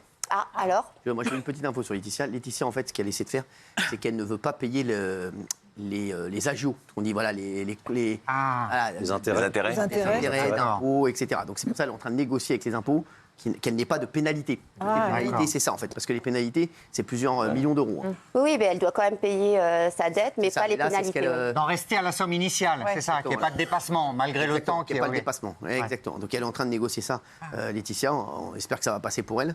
Pourquoi? Voilà, et elle est toujours en train de vendre la maison de Marne la Coquette. Ouais. Quel prix alors? Non, mais je vais pas le dire à chaque fois, les gars. 5 millions. 5 millions, ça vaut pas plus de 5 Tu millions. retiens pas, hein. Non, mais les mecs, ça Mais vaut- vous aviez dit qu'elle n'était pas facile à vendre. Donc finalement, Non, elle a toujours il a pas vendu. surtout dit qu'il y avait 2 millions de travaux. Il n'y a pas 2 millions de travaux. pas 2 millions, Il y a il y a 3 ou 2 4 millions de travaux. Verdès, il est Sur une surface comme ça, t'as 1000 mètres carrés, frère. Plus le terrain et tout. 1000 mètres carrés. Je vous l'ai déjà dit, je vous ai déjà fait des calculs. Eh oui, je me souviens très bien. Voilà. Ah oui, Non, je parce vous que le tu as dis. dit 2 millions. Le maître vénéré de Saint-Germain-en-Laye, là, il retient rien. Voilà. La maison de Neymar, la maison non, de mais- Neymar, c'est loué. 21 000 par mois. Ouais, mais oui, mais c'est Ah, c'est beaucoup, 21 000 par mois. Oui, mais c'est pas pareil. C'est loué. Oui, mais c'est loué. Excuse-moi, Stéphane Plaza, tu nous feras un point immobilier. Hein, merci, t'es mignon. Qui va toucher l'argent sur ce... Ah bah c'est Laetitia, Ah ouais. comme dans Mon pays c'est l'amour où elle touchait 25% des droits d'auteur, là ça va être pareil, hein, c'est enfin des royalties, elle va toucher. Alors, Et justement- puis les droits d'auteur, ceux qui ont fait les musiques et la musique et les paroles vont toucher évidemment Alors, leur justement. part, mais Justement, quand il y a un son de Johnny qui passe à la radio, il y a forcément des droits d'auteur. Est-ce que c'est Laetitia qui touche? oui c'est Laetitia qui touche. Donc elle doit gagner pas mal. Elle gagne pas mal. Je vous avais dit la dernière fois à peu près entre 300 et 600 000 euros par an hein, de droits d'auteur chaque année. Donc c'est important effectivement. Hein, Gilles, c'est ça hein? C'est ça, c'est plutôt autour de 500 000, Ouais, c'est 500, ça. 600 Ouais, 000. plus 500 000. La fourchette est haute, mais c'est ça. hein. Ça forfait. J'ai dit 300, 600 Non, mais c'est parce bien. que ça dépend des ventes. Donc, Les artistes qui sont très, très fréquemment passés en radio, etc., du coup, on leur fait un forfait, parce que c'est trop dur à compter, on leur fait un forfait qui représente, où il y a un accord entre les deux parties, on fait un forfait. et c'était là où ça faisait mal à Laura et David, parce que eux n'ont aucun droit d'auteur ou enfin de royalties qui tombent sur leur compte en banque. D'accord. On va aussi parler de Brigitte Macron, la première dame. S'est livrée à Paris Match. Elle s'est livrée comme jamais. Ah oui. Brigitte, vraiment bravo. Vraiment, moi, j'ai Belle adoré interview. l'interview. Ouais. Ah ouais. Bravo Paris Match. Bravo. Elle a dû aimer Myriam. Brigitte Macron. Non, mais c'est vrai. Moi, j'ai adoré l'interview de Paris Ah non, Match. moi j'ai détesté. Bravo mais, Paris Match. Qui commence, oui. à Non mais devenir, c'est. qui commence à devenir beaucoup. un journal qui C'est rare d'avoir ça. Hein. Voilà. De la Mais c'est Il vrai. le fait exprès là. Non, mais j'adore. Ah non, j'adore. À vous. Ah non, c'est rare. Extraordinaire. Ah, ça a beaucoup, Récap, et on en parle avec Myriam. Ah ouais. Dans les années 90, Emmanuel Macron rencontre Brigitte Trogneux, qui est alors sa professeure de théâtre. C'est pour me renaître. Mariée avec le président de la République depuis 2007, Brigitte Macron vient d'accorder une interview au magazine Paris Match où elle se livre comme rarement. Si elle revient notamment sur l'écart d'âge avec Emmanuel Macron, Pour moi, un garçon si jeune, c'était rédhibitoire. dans cet entretien, la première dame assure aussi former avec son mari un couple presque normal. Ils dînent très léger, tous les deux, toujours, que quelquefois elle fait la cuisine. Alors que dit-elle dans cet entretien, différence d'âge, plat préféré, vie quotidienne, retour sur les incroyables confessions de Brigitte Macron dans Paris Match.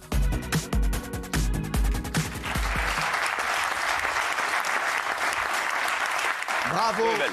bravo à Paris Match, vraiment Ouais. très, une interview très forte et bravo à Brigitte Macron. Moi j'ai adoré, voilà, je vous le dis et je sais que voilà, j'ai trouvé enfin il se passe quelque chose sur Ouais, Paris Match. c'est vrai. Bravo. Et voilà, ça fait C'est un scoop monumental, hein, quand même. C'est énorme. La première dame C'est qui se énorme. confie sur Alors, sa vie privée. alors, justement, Elle est comment ils très se sont cash. rencontrés Emmanuel et Brigitte? Bon, alors oui, un scoop monumental. Donc comment ils se sont rencontrés? Ben en fait, elle Ah ouais, était, ils se sont rencontrés. elle pilotait. Il était donc au lycée La Providence. C'est un lycée. Comment ça, le piloté? Attends, je vais finir. elle pilotait un stage de théâtre. Ah, Au je croyais lycée qu'elle La pilotait, je croyais qu'elle Providence. conduisait dans un avion, moi. Elle dirigeait. Je croyais être en commandant de bord. Hey, Non. Donc Anglaise. voilà, elle proposait un stage de théâtre. Et puis Emmanuel Macron, qui était dans la même classe que sa fille Laurence, puisque Bien sûr. à Il adorait l'époque, le il théâtre. avait 15 ans et sa fille aussi avait 15 ans. Brigitte Macron, elle en avait 39. Là, ils se rencontrent et puis c'est le coup de foudre, hein, ce qu'elle explique dans Paris Match et qu'elle a déjà dit avant. Donc le coup de foudre, exactement. On peut avoir des. Non, mais juste, on sait il adorait le théâtre. Bien sûr. Enfin, c'est certainement qu'il l'adore encore, mais en tous les cas, il était très éloquent et très facile. Et donc là, qu'est-ce qu'il y a eu? Il y a eu quoi? Gilles, raconte-nous bien. Et Alors, on il a a envie de fait- savoir comment ça s'est pécho, bordel. Non, mais elle dit pas vraiment comment ça s'est Non, mais passé. lui, il va nous le dire. Elle dit des trucs, elle dit des qu'il a trucs. fait Il va nous le dire. Non, elle dit qu'il a 15 ans. Elle 15 dit non, ans. on C'est a bon, 15 t'es pas ans. Michel Marie, laisse-le parler. Ah, mais c'est long. Vas-y, Gilles. Elle est mariée, elle a 3 enfants. Peu de temps après, son père va décéder et elle parle de l'ouragan intérieur. C'est-à-dire comment faire pour concilier cet amour pour un jeune homme beaucoup plus jeune qu'elle par rapport à ses enfants. Auquel elle renonce d'ailleurs. Voilà, elle renonce dans un premier C'était temps. rédhibitoire. Et puis après, elle dit qu'il me faut le temps d'élever mes enfants, de les responsabiliser, de leur parler. 10 ans. C'est-à-dire qu'elle prend 10 ans pour que ses enfants puissent entendre tout ce qui se passe. Tout de suite tombé amoureux, il y a eu un coup de foudre. Ah oui, tout de suite. La chimie, comme on dit. Enfin, quand elle dit elle prend 10 ans, elle n'a pas attendu 10 ans pour sortir avec Emmanuel Macron. Non, mais il est parti à Paris. pour changer concrètement sa vie, il part à Paris, voilà, exactement. Alors racontez-nous, si je la connais Il est pas. parti à Paris, elle a espéré qu'il tombe amoureux de quelqu'un de son âge quand il était à Paris. Elle a tout fait quand même pour résister. Non, elle a pas tout Elle fait. dit à un garçon de cet âge-là, c'était rédhibitoire, mais c'était le bazar dans ma tête. Elle dit des choses fortes dans cette interview. Il va m'oublier, elle dit, il va m'oublier, c'est sûr, il va tomber amoureux. Et non, pas du tout. C'est beau. Ah oui, mais oui, franchement, c'est beau. Myriam, non, mais c'est vrai, c'est une belle histoire Non, mais si d'amour. t'aimes bien pas l'amour, n'en racontée. dégoûte pas les autres. Non, mais c'est vrai, Non, n'en mais c'est dégoûte vrai pas que les j'aime autres. pas l'amour, mais on est Non, là non, en mais train d'enjoliver Non, mais une toi, histoire. t'es là pour nous donner les faits. Bon, alors les faits, donc je te le dis, elle le rencontre, donc c'était en 1992-1993. Voilà, elle donne un cours de théâtre. Là, il y a un flash parce qu'elle trouve qu'effectivement, c'est l'étudiant le plus brillant de la session. Du coup, lui, il part ensuite à Paris. Elle espère effectivement, comme l'a dit Gilles, qu'elle parte, qu'il tombe amoureux à Paris. Bon, et puis il s'avère que il tombe pas amoureux. Elle aussi va donner des cours à Paris. Et là, ils reprennent leur histoire là où ils l'avaient laissée. Fort. Et ils se marient en 2007. Et ils se marient en 2007, oui, le 20 octobre. Donc, elle faisait quoi, donc, Brigitte Avant, elle était attachée de presse pour la Chambre des commerces du Nord-Pas-de-Calais. Et puis, quand son premier mari a été muté, elle a décidé de passer son CAPES. Et du coup, elle est devenue prof sur le tard. Et les enfants de Brigitte Macron, ils étaient comment par rapport au mariage, Patrick? Par rapport aux 3 enfants, elle explique qu'elle a dû gérer. Alors, elle ne décrit pas l'état d'esprit de ses enfants, mais elle explique qu'elle n'a pas voulu les mettre dans cette situation. Elle ne voulait pas saccager leur vie. Mais oui, c'était pas facile pour eux, parce que de voir cet homme beaucoup plus jeune, 24 ans d'écart, donc comment ils allaient se situer, etc. C'est pour ça qu'elle a pris 10 ans. Non, mais ça a été très difficile au sein de la famille. Jean-Louis Auzière a très mal pris la chose. Les parents d'Emmanuel Macron ont également très mal pris l'histoire. Et c'était à Amiens, c'était extrêmement mal vu. Cette relation était extrêmement mal vue. Alors, donc, elle donne des cours encore aujourd'hui, Brigitte? Alors, elle donne des cours, là, justement, c'est ce qu'explique Paris Match. Elle donne des cours dans le cadre d'une association qu'elle a montée avec Bernard Arnault. Et du coup, elle continue à donner des cours. Donc là, évidemment, Paris Match est dithyrambique en disant qu'elle a la passion, qu'elle a le feu, que ça se voit que c'était une super prof, etc. Elle a du mal, Myriam. Moi, j'ai adoré. Alors, justement, on va vous dire ce qu'on apprend dans Paris Match. Mamie, calme-toi. Elle se dépasse toujours avec Emmanuel Macron? Non, pas toujours. Pas toujours. Non, pas toujours. Ce qu'elle explique dans l'interview, c'est qu'ils font leur emploi du temps quand ils vont le week-end à la Lanterne. Donc voilà, ils font son emploi du temps, mais elle aussi, c'est quelqu'un de très occupé. Donc ils se mettent d'accord sur les allées et venues qu'elle va faire avec lui ou pas. Est-ce qu'ils prennent toujours le petit déjeuner ensemble? Alors ça, c'est la partie que je préfère dans l'interview, c'est que donc on nous explique, cette interview est magistrale, on nous explique donc qu'elle lui prépare le petit déjeuner. Ah oui. Avec Benko démarrer plein pot. Voilà, qu'elle pioche. Manu, viens voir Benko. Avec Benko démarrer plein pot. Le matin au petit déjeuner. Non, elle explique que du coup elle regarde parce qu'elle est super. Des chocs à pic. Il y a des super recettes dans Marmiton et que Manu adore les œufs à la coque. Ah, je sais. Donc, et d'ailleurs, ça m'a fait très rire parce que dans l'interview, il y a une parenthèse où la journaliste dit on ne sait pas si Brigitte met du beurre sur les petites mouillettes d'Emmanuel Macron. Ah, on le saura, j'espère, à la prochaine interview. Donc, c'est le truc, le petit déjeuner ensemble, c'est quoi qu'il arrive. Quoi qu'il arrive, c'est le petit déjeuner ensemble. Alors, ce qu'elle explique, c'est que c'est le moment où il est plus sympa. Et il paraît qu'il adore les Chocopops. Non, sans rien dire. Quel Chocopops. Waouh. Non, il adore ça. C'est le moment où il est le plus sympa? C'est ce qu'elle dit, c'est le moment où il est plus sympa. Il n'est jamais de mauvaise humeur le matin, donc je sais pas comment. Et le dîner, ils dînent ensemble tous les soirs? Alors ils dînent ensemble tous les soirs. Alors là, ils expliquent que c'est 22h, 23h pour le dîner, parce qu'évidemment, Emmanuel est très très occupé. Donc voilà, il a fait attendre. Il dîne vers 22h30, 23h, ils ont dit. Ouais, mais léger, c'est ce qui est dit dans l'interview. Léger? Oui, léger, très léger. Alors, toujours. C'est Brigitte qui fait la cuisine? Non, de temps en temps. Elle le dit. De temps en temps. De temps en temps. Quoi, de temps en temps? De temps en temps, c'est pas vrai. Et est-ce que Emmanuel Macron, il cuisine parfois? Je ne crois pas, non. Non, non. Gilles, s'il te plaît. C'est pas dit, mais je crois pas. Il y a un truc marrant, c'est qu'ils prennent le petit déjeuner ensemble, mais elle explique qu'elle ne donne jamais son avis le matin. Elle dit c'est pas le bon moment le matin pour lui parler. Si j'ai quelque chose à dire à Emmanuel, ce n'est jamais le matin. Voilà. Quand j'ai un avis, je l'exprime. Évidemment, celui-ci n'est pas toujours suivi. Voilà. Et c'est là où c'est pas très clair dans l'interview, parce que justement, elle dit qu'elle ne donne jamais son avis, elle lui demande jamais rien le matin, et en même temps, elle explique que c'est le matin qu'il est le plus sympa. Donc, justement, elle le laisse tranquille. C'est ça. Bah oui, alors du coup, elle ne veut pas le stresser en lui parlant. Voilà. La tendresse. C'est quand on peut se dire je t'aime et être heureux. Merci. Non, il y a aussi un truc très important. Est-ce qu'elle est proche de certains ministres? Alors oui, c'est ce qu'elle explique. C'est ce qu'elle... Dites-le. J'y viens. Elle explique donc que ce n'est pas une femme politique, mais elle déjeune régulièrement avec les ministres. Alors donc avec Aurore Berger, Gabriel Attal, le superbe ministre de la Santé, Monsieur Rousseau. Voilà. Donc voilà, elle. Vous tenez ce que vous faites. Arrêtez de donner votre avis. Et donc elle raconte que elle est intéressée par tous les dossiers, notamment les dossiers pour l'enfance, le handicap, et que voilà, elle déjeune régulièrement avec. On la voyait en photo derrière vous tout à l'heure avec Gabriel Attal. C'est vrai que son engagement principal, c'est la lutte contre le harcèlement. Et ça, elle en parle beaucoup, elle dit qu'elle est mobilisée auprès de lui, etc. Et c'est vrai que c'est une cause, elle ne se contente pas d'être potiche, c'est pas du tout une première dame potiche, elle s'engage sur cette cause du harcèlement avec toute sa vigueur. Et ça, on ne peut que louer ça, parce que c'est une cause essentielle. Et elle adorait Blanquer, et elle a été très surprise quand il y a eu la nomination de Pap Ndiaye, qu'elle a apprise comme ça, et elle n'était pas forcément pour. Ah ouais, c'est vrai. Mais elle n'a rien dit, bien sûr. Ah oui, bien sûr. C'est qui son ministre préféré, a priori? C'est Gabriel? C'était Blanquer. C'était Blanquer, son ministre préféré. Mais elle s'entend très bien avec Gabriel Attal. Ça fait partie de ses petits chouchous. Ouais, très bien. Ouais. Alors, j'ai adoré, moi, ce qu'elle a dit, parce qu'on va revenir là-dessus. Le seul obstacle était mes enfants. J'ai pris du temps pour ne pas saccager leur vie. Voilà. Ça a duré 10 ans. Le temps de les mettre sur les rails. Faut vous imaginer ce qu'ils ont entendu. Mais moi, je ne voulais pas passer à côté de ma vie. C'est beau.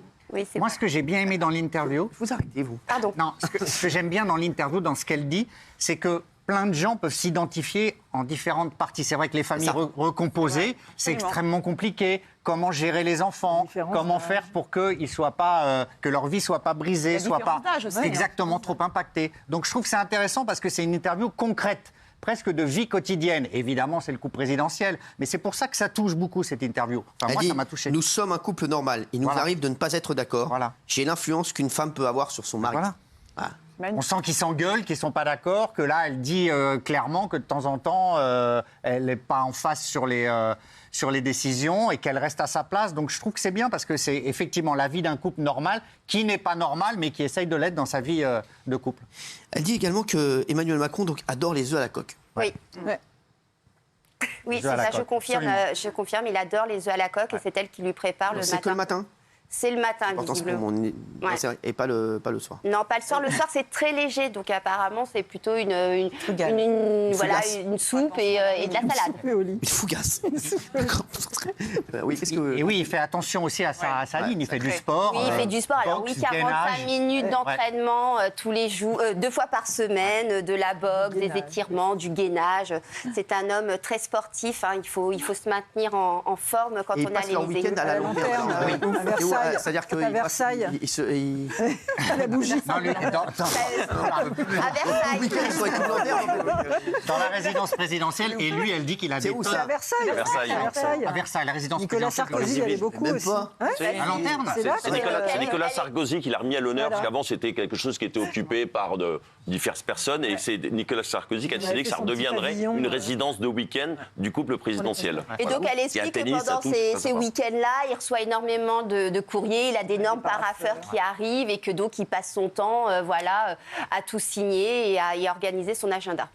C'est beau. Il y a un passage aussi très intéressant sur leur relation avec le couple royal anglais. C'est ça, avec Charles et Camilla. Ils s'entendent très bien. Elle dit que Mais oui, elle dit que lui est entre elles deux, les deux femmes, le courant est passé tout de suite, que lui est très drôle, très sympa. Et justement, elle dit que c'est important aussi d'avoir des relations avec les autres premières dames. Avec la première dame turque, par exemple, Madame Erdogan. C'est très surprenant, ça. Elle dit qu'elle est très sympa, qu'elle s'entend très bien avec elle. Mais oui. Elle parle aussi de Melania Trump, elle dit qu'elle a un fort caractère et que d'ailleurs, c'est très drôle parce que quand ils se sont retrouvés à dîner avec Donald Trump et Melania, c'est elle qui fait tourner la machine et quand elle tape comme ça sur sa montre, ça veut dire allez, on y va, faut rentrer, mon chéri. Donc elle explique que, contrairement aux apparences, Melania a un sacré caractère et que du coup, elle se laisse pas faire par Donald Trump. C'est fort, hein. C'est très fort. C'est mine. Non, mais c'est bien, c'est intéressant. Et puis alors, c'est pas neutre quand même, parce qu'on sait très bien que dans les relations entre les présidents, quand les premières dames comme ça s'entendent bien, ça peut fluidifier au niveau de la diplomatie. Ça peut décoincer un truc. Par exemple, regardez-nous avec la Turquie, c'est quand même très compliqué. Voilà. Quand elle dit ça, là, elle fait de la politique. Parce que nous, avec la Turquie, c'est très compliqué. Oui, exactement. Et quand elle dit ça, c'est une manière de dire, voilà, on peut quand même parler, etc. Donc c'est aussi une interview politique. C'est une interview qui a du sens, non, franchement. Bien sûr, non, elle est très forte. Là. Mais moi, j'ai bien aimé. Alors, comment vous voulez que je vous donne mon avis? Comment ils ont eu l'interview? Ils ont. Alors ça, c'est des trucs. C'est un beau coup. Ah oui. Oui. C'est Catherine. Dis-le. Mais je dis non, moi je la trouve nulle cette interview. Je vais pas dire que que je l'aime. Non, mais elle est. Bon, alors je donne pas mon avis, mais elle a pas. Je veux dire, on lui pose pas les questions qui fâchent. On est très. Vous lui aurez posé comme question, Brigitte. À un moment, vraiment que à un moment, elle parle des hôpitaux. Moi, franchement, j'aurais pas écrit ce qui a écrit dans le papier. Donc voilà, ça, moi, ça. C'est quoi? Qu'elle est très à l'écoute des gens dans les hôpitaux et que pendant le Covid, elle a notamment créé des endroits pour que les soignants se reposent. Moi, ça me fait doucement rire. Mais bon, voilà. Mais bon, c'est vrai que je suis désolée. Je suis peut-être pas la meilleure personne, mais moi, en tant que journaliste, je trouve que voilà, il y a des choses qui me dérangent. Et pour moi, c'est un article de communication à un moment où il est important de communiquer positivement. Non, et pas spécialement. Ils ne cherchent pas à être élus. Spécialement. Ils cherchent pas à être élus. Alors, c'est toujours bon. Ils n'ont pas besoin de communiquer positivement. Si, parce que c'est toujours bon pour l'image du couple présidentiel quand même. Mais je pense que tu attends trop d'une première dame. Elle n'a pas de rôle. Comme question, toi. Vas-y, moi, j'aurais posé question sur les violences conjugales qui ont augmenté, sur la pauvreté qui a augmenté. On est dans Paris Match. On n'est pas dans Paris Match. Elle ne peut avoir qu'un rôle d'influence avec des ministres. Paris Match, c'est people. Ah oui, c'est privé. Moi, j'aurais peut-être aussi plus interrogé sur sa relation avec Emmanuel. Enfin, moi, de savoir qu'elle mange des œufs à la coque. Mais les gens adorent. J'adore. Moi, j'adore ça. Sauf que tu sais très bien que le protocole de l'Élysée va dire non, mais tout ce qui relève de la politique, elle ne peut pas en parler. C'est impossible. On sait très bien que Brigitte Macron a des échanges énorme à l'Élysée. Donc même elle, d'ailleurs. Non, regarde, Blanquer, elle l'adorait, il est parti. Non, mais d'accord, mais elle le dit. À un moment, elle dit, elle connaît mieux le terrain que son mari parce que elle, au moins, elle sait écouter. Enfin, c'est dit dans le papier, c'est pas. Mais ça, c'est de l'influence. Ça, là-dessus, elle peut pas. Voilà, c'est ces moments au petit déjeuner ou durant les dîners ou les déjeuners qu'elle peut avoir une certaine influence sur lui. Mais je pense qu'il ne faut pas en attendre plus que ça. Non, c'est sûr qu'il ne faut pas en attendre, mais c'est vrai que moi j'aurais aimé qu'on développe davantage sur la relation quand même. Mais c'est un couple amoureux, c'est ça qui est bien. Elle explique quand même. Oui, mais écoutez une seconde, elle explique pourquoi elle est amoureuse. Moi ça m'a intéressé. Elle est amoureuse de son intelligence, de cette mémoire extraordinaire. D'accord, tu vis au pays des bisounours, quoi. Enfin, 39 ans, 15 ans, moi je sais pas. Enfin voilà. Mais bon, bref. Mais qu'est-ce qui vous gêne là-dedans? Je ne comprends pas, là. Elle a le droit d'être amoureuse, quand même. T'es contre le vaccin, t'es contre l'amour, t'es contre tout, toi. Je suis pas contre l'amour. Non, mais en fait, Catherine Ney, qui a fait l'interview, l'excellente interview dans Paris Match, explique qu'en fait, elle était tellement passionnée par son métier de prof, qu'en fait, elle était presque amoureuse de tous ses élèves et elle a été vraiment amoureuse de celui qui était le plus brillant, parce qu'elle dit qu'elle l'a toujours admiré, même quand il était son élève, c'était le plus brillant, le plus intelligent. Elle l'a toujours bluffé. fait. Donc voilà, ça c'est intéressant, je suis désolée. Jean-Louis, qu'est-ce que t'en as pensé, toi? Moi, je trouve que c'est une interview sublime. Oh, franchement, c'était. Non, mais franchement, replace juste là. C'est très rare qu'il y ait une interview aussi longue, aussi prolifique sur des premières dames comme ça. Et puis elle se livre. Moi, j'ai senti la sincérité dans l'interview. J'ai senti qu'elle elle masquait pas les choses. Elle en parlait. Voilà, elle peut pas non plus rentrer dans des détails sordides de leur relation, etc. Mais je trouve que c'était intéressant. Moi, j'ai trouvé ça sordide. Non, il y a rien. Non, mais intime, je veux dire, intime. Sordide. Non, mais la question que pose la question. Non, pas sordide, intime, je voulais dire. Non, mais la question que tu poses, c'est la question de la différence d'âge. Oui. Et pour autant, c'est pas une question tabou. Elle dit des choses. Mais on veut dire les choses telles qu'elles sont. Elle le dit autrement. Elle le dit autrement. Voilà. Moi, j'ai une question pour Myriam. Si vous aviez pu avoir l'interview, vous l'auriez faite, l'interview. Bah, bien sûr. Alors voilà, donc c'est un beau coup. On peut saluer le beau coup de la consoeur. Et en plus, franchement. Mais on sait très bien comment ça se passe dans ces cas-là. Là, on peut le dire aux gens. C'est-à-dire, c'est quoi? Ça, c'est intéressant, on peut le dire aux gens. Des tractations entre l'Élysée, le cabinet de Brigitte et la rédaction. C'est relu, c'est relu. Et puis même, Myriam, il faut dire avant qu'il y a des briefs sur quels sont les thèmes sur lesquels on peut aller. Je pense pas que Brigitte c'est même moi, quand je fais une interview, pourquoi je le fais comme ça?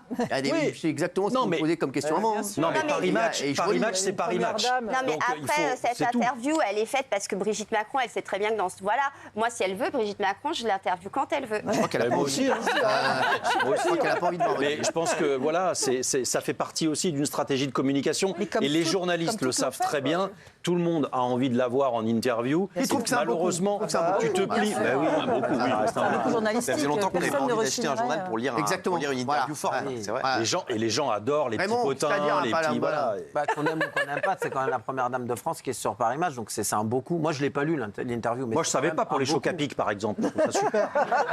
La coque, c'était... Non, mais au-delà de ça, la première dame n'a pas le droit d'évoquer la politique française. Donc, elle a un devoir de réserve. Donc, mais au-delà de ça, elle dit des choses, elle les dit entre les lignes. Et c'est un vrai papier qui semble comme ça très anecdotique. Et en fait, quand on creuse, elle dit des choses. Elle dit des choses, notamment de la politique. Crois quoi? Les œufs à la coque, tu crois que c'est pour ça? Non, mais sans rigoler. Non, mais dans les relations... Non, mais les relations internationales. Les relations internationales. Toutes ces infos-là. Mais pour l'élevage. Voilà. Les œufs à la coque, c'est pas anodin. Bah oui. Et surtout, je pense que ça intéresse beaucoup plus les Français, comme ça, lambda, de savoir qu'est-ce qu'ils font. Alors, qu'est-ce que tu veux dire là par lambda? Non, mais moi, je suis un Français lambda.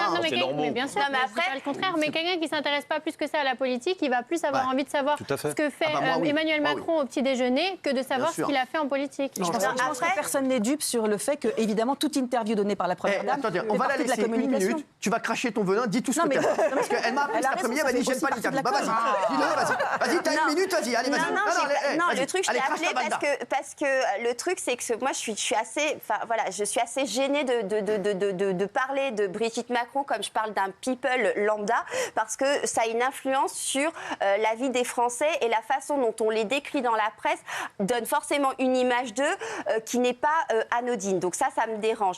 Après, effectivement, Paris Match a un bon goût. Moi, je suis la première à vous le dire.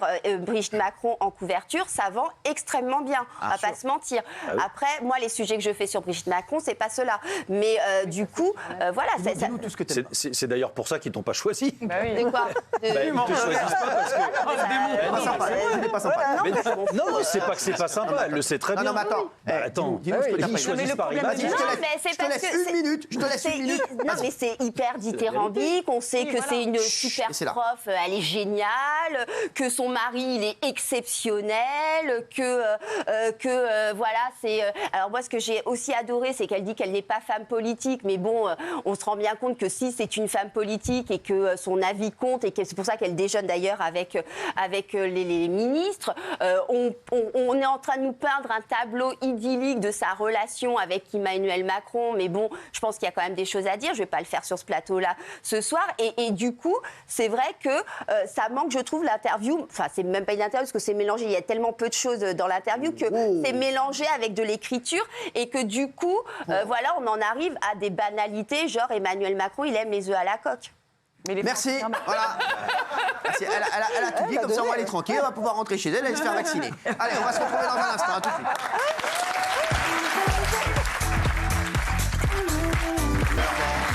Merci d'être avec nous, les 20h20, on est en direct Juste après TPMP, il n'y a que la vérité qui compte. Hein. Ça, c'est un gros rendez-vous. J'adore, moi. Je suis fan. C'est ce que je vais regarder, bien sûr, ce soir. Le ministre de l'Éducation nationale, Gabriel Attal, a annoncé vouloir sortir les élèves signalés pour des faits de radicalisation des établissements scolaires. Cette annonce survient notamment après l'attaque au couteau d'un lycée à Arras. Dans un lycée à Arras, on le sait, hein, avec un ancien élève inscrit au fichier des signalements pour la prévention et la radicalisation à caractère terroriste. Mais beaucoup la jugent impossible par rapport à l'obligation d'instruction inscrite dans la loi française. Bon, en tout cas, que ce soit possible ou pas, Gabriel Attal va tout faire, va tenter donc de sortir les élèves radicalisés de l'école. Êtes-vous d'accord avec lui? Regardez cette vidéo et vous nous dites oui, non, c'est le débat du jour. C'est parti. Moi, je crois profondément, évidemment, au rôle de l'éducation pour faire reculer la radicalisation. Moi, je vais travailler avec mon collègue de l'Intérieur et mon collègue de la Justice à des mesures qui nous permettent de les sortir de nos établissements scolaires. Parce que quand les enseignants, les personnels eux-mêmes signalent des élèves qui constituent, selon eux, potentiellement une menace à raison de menaces qu'ils ont proférées ou à raison de propos qu'ils ont tenus ou d'actes qu'ils ont commis, je prendrai toutes les mesures conservatoires d'exclusion qui sont nécessaires dès lors que ça protège les personnels de l'éducation nationale et les élèves. Les élèves radicalisés, donc veut sortir les élèves radicalisés de l'école. Gabriel Attal, êtes-vous d'accord avec lui? Oui, non. Pierre Gentillet est avec nous. Merci Pierre d'être là. Et Philippe-Henri Honneguer est avec nous. Merci d'être là également. Merci à vous deux. Alors, qui a dit... tout le monde dit oui autour de la table. C'est un truc de fou. Merci, au revoir. Non, mais moi, non, il y en a... tout le monde dit oui. A priori, tout le monde dit oui. Même Gilles Verdez. Je me suis abstrait du fait qu'aujourd'hui, la loi ne le permet pas. On est d'accord, Cyril, on s'abstrait de ça. On dit, si jamais ça évolue... Il va essayer de le faire. Voilà, s'il veut le faire... Bien sûr qu'elle le permet, la loi. En fait, elle le permet. Si, bien sûr que ça. Non, il va y arriver. Tu n'as pas une obligation d'école, tu as une obligation d'instruction. D'instruction. Tes parents peuvent très bien, à partir du moment où ils ont les compétences et te font l'école, c'est ce que font les gens qui font le tour du monde en bateau, les gens qui sont trucs, tu peux faire. Crois-moi, ce sera possible. Oui, bien sûr. Donc, c'est pas la peine de tergiverser là-dessus. D'accord. Donc, moi, ce qui m'a fait basculer, c'est le drame d'Arras. Le drame d'Arras, c'est que le présumé coupable, on va dire, le présumé assassin, il était fiché, il était repéré. Donc, on ne peut pas laisser, pour moi, comme ça, ces gens-là dans le système scolaire sans rien faire. Ce n'est plus possible. Aujourd'hui, il y a 1000 mineurs qui sont fichés S pour radicalisation. Eh bien, ces 1000, je suis désolé, ne peuvent pas être considérés comme des élèves comme les autres. Il faut prendre une initiative forte pour qu'ils ne soient plus scolarisés avec les autres. C'est trop dangereux, Cyril. Donc c'est le danger qui m'a fait dire oui. Voilà. Je suis heureux de voir que tu changes d'avis. Non, je n'ai pas changé d'avis. C'est le drame d'Arras qui me fait changer d'avis. Si. C'est le drame d'Arras qui me fait basculer. En tous les cas, c'est très bien. Philippe-Henri, vous n'êtes pas d'accord, hein? Non, je ne dis pas que je ne suis pas d'accord. Est-ce qu'il faut enlever les enfants dangereux de l'école? Évidemment que tout le monde répond oui. En fait, c'est une question qui n'appelle pas un débat. La question, en réalité, c'est qu'est-ce que ça veut dire radicaliser? C'est-à-dire qu'à partir de quel moment vous dites qu'un enfant il est radicalisé? Comment on détecte le fait qu'il soit radicalisé? C'est-à-dire qu'on demande aux profs d'EPS, aux profs de techno, aux profs de biologie de dire « Ah bah lui, il est radicalisé, lui, il n'est pas radicalisé ». Et puis surtout, et c'est la question essentielle, sortir quelqu'un de l'école, il n'y a pas de problème, mais qu'est-ce qu'on en fait? Vous dites, les gens, vous savez, on fait l'éducation à la maison. Mais attendez, un enfant qui serait éventuellement radicalisé et éventuellement dangereux, on peut imaginer que c'est le cercle familial ou l'entourage qui a conduit à ça. Donc évidemment qu'on ne va pas le remettre dans l'endroit qui est dangereux. Donc c'est quelle solution on trouve et quels moyens on se donne? Parce que sortir de l'école, c'est pas la même chose que de dire on l'enlève de l'établissement scolaire dans lequel il est et on le remet dans un contexte qui permettra éventuellement de le déradicaliser. Donc en fait, ça pose beaucoup plus de questions que ça n'apporte de solutions de dire on va sortir les élèves radicalisés. Ça ne veut rien dire. Pas tant que ça. En fait, la question, c'est où est-ce qu'on les met? Voilà. Concrètement, la question, c'est où est-ce qu'on les met? Et comment on les détecte? Alors ça, j'y arrive. Parce que qu'est-ce qu'on fait? On sort tous les enfants qui ont éventuellement mis une abaya un jour, ou les filles qui sont voilées, ou les garçons qui se laissent pousser la barbe à 15 ans. Non, mais il y a deux choses. Premièrement, qu'est-ce qu'on appelle un enfant, enfin en tout cas une personne radicalisée? Je vais juste quand même rappeler une chose, c'est qu'on parle de combien de personnes? On parle de 1000 personnes, d'accord? 1000 enfants qui seraient soi-disant, supposés, fichés, radicalisés. C'est à la fois peu sur les 12 millions d'élèves et c'est en même temps beaucoup. Pourquoi? Parce qu'il y a 5000 fichés pour radicalisation islamiste. Je pense qu'ici, personne autour de la table, vous ne voulez mettre votre enfant dans une classe où il y a un fiché radicalisé islamiste. Maintenant, comment est-ce qu'on détecte ces gens-là? Alors, moi, je sais ce qui embête, et d'ailleurs, moi aussi, je dois le dire, ça m'embête un petit peu, c'est que ça, c'est à l'appréciation de l'administration. de détecter qui est radicalisé. Je serais pour, effectivement, qu'il y ait un contradictoire. Je serais pour qu'on ait des éléments objectifs. Qu'est-ce que seraient des éléments objectifs ?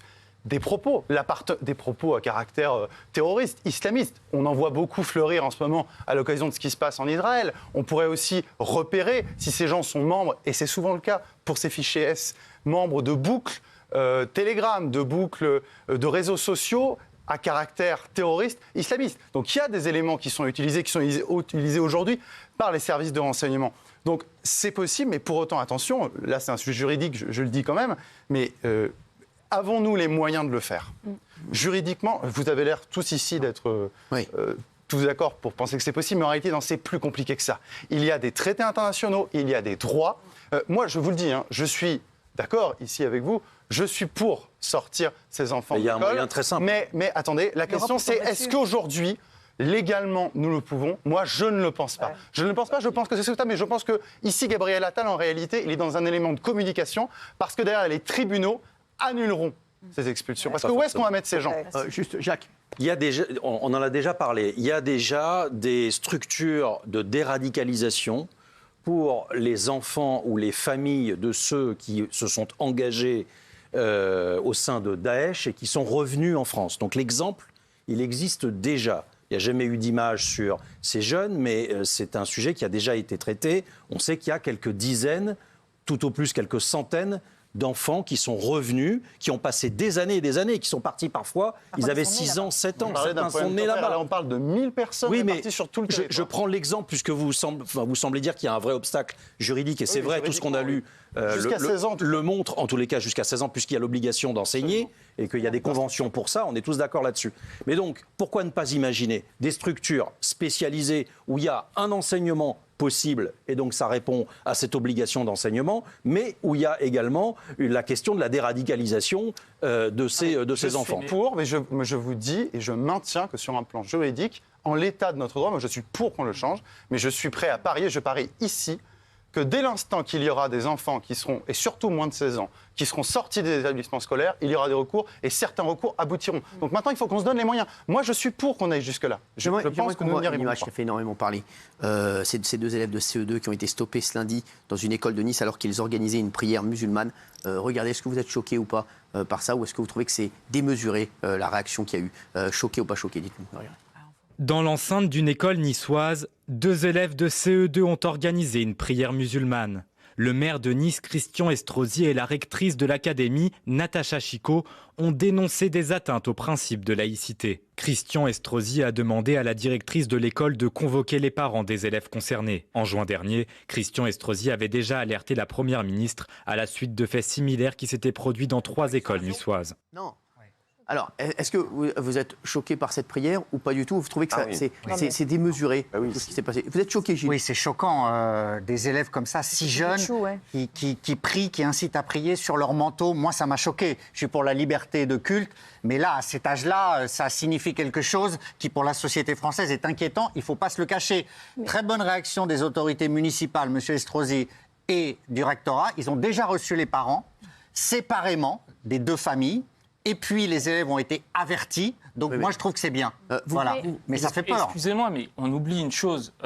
C'est qu'on parle d'enfants. Mais oui, là, en l'occurrence, CE2, c'est-à-dire qu'ils ont peut-être 7 ou 8 ans. C'est-à-dire que si on considère qu'un enfant de 8 ans, il faut le traiter comme un adulte de 40 qui aurait choisi le chemin de la radicalisation, qui serait inscrit dans une démarche éventuellement terroriste, on passe totalement à côté du sujet. C'est des gamins de 6 ou 7 ans qui probablement savent même pas de quoi il s'agit, qui sont à moitié dans un jeu, à moitié dans une influence, à moitié dans la reproduction de choses qu'ils connaissent pas. Et le principe, vous savez, de l'école, parce qu'on dit à la limite de 16 ans, mais en fait, l'idée qu'on doit instruire les enfants de 16 ans, c'est pas juste une obligation qu'on s'impose, c'est que l'obligation morale qu'on a envers ces enfants, même s'ils font des choses qui sont blâmables et qui sont pas bien, c'est qu'on a l'obligation de s'occuper d'eux.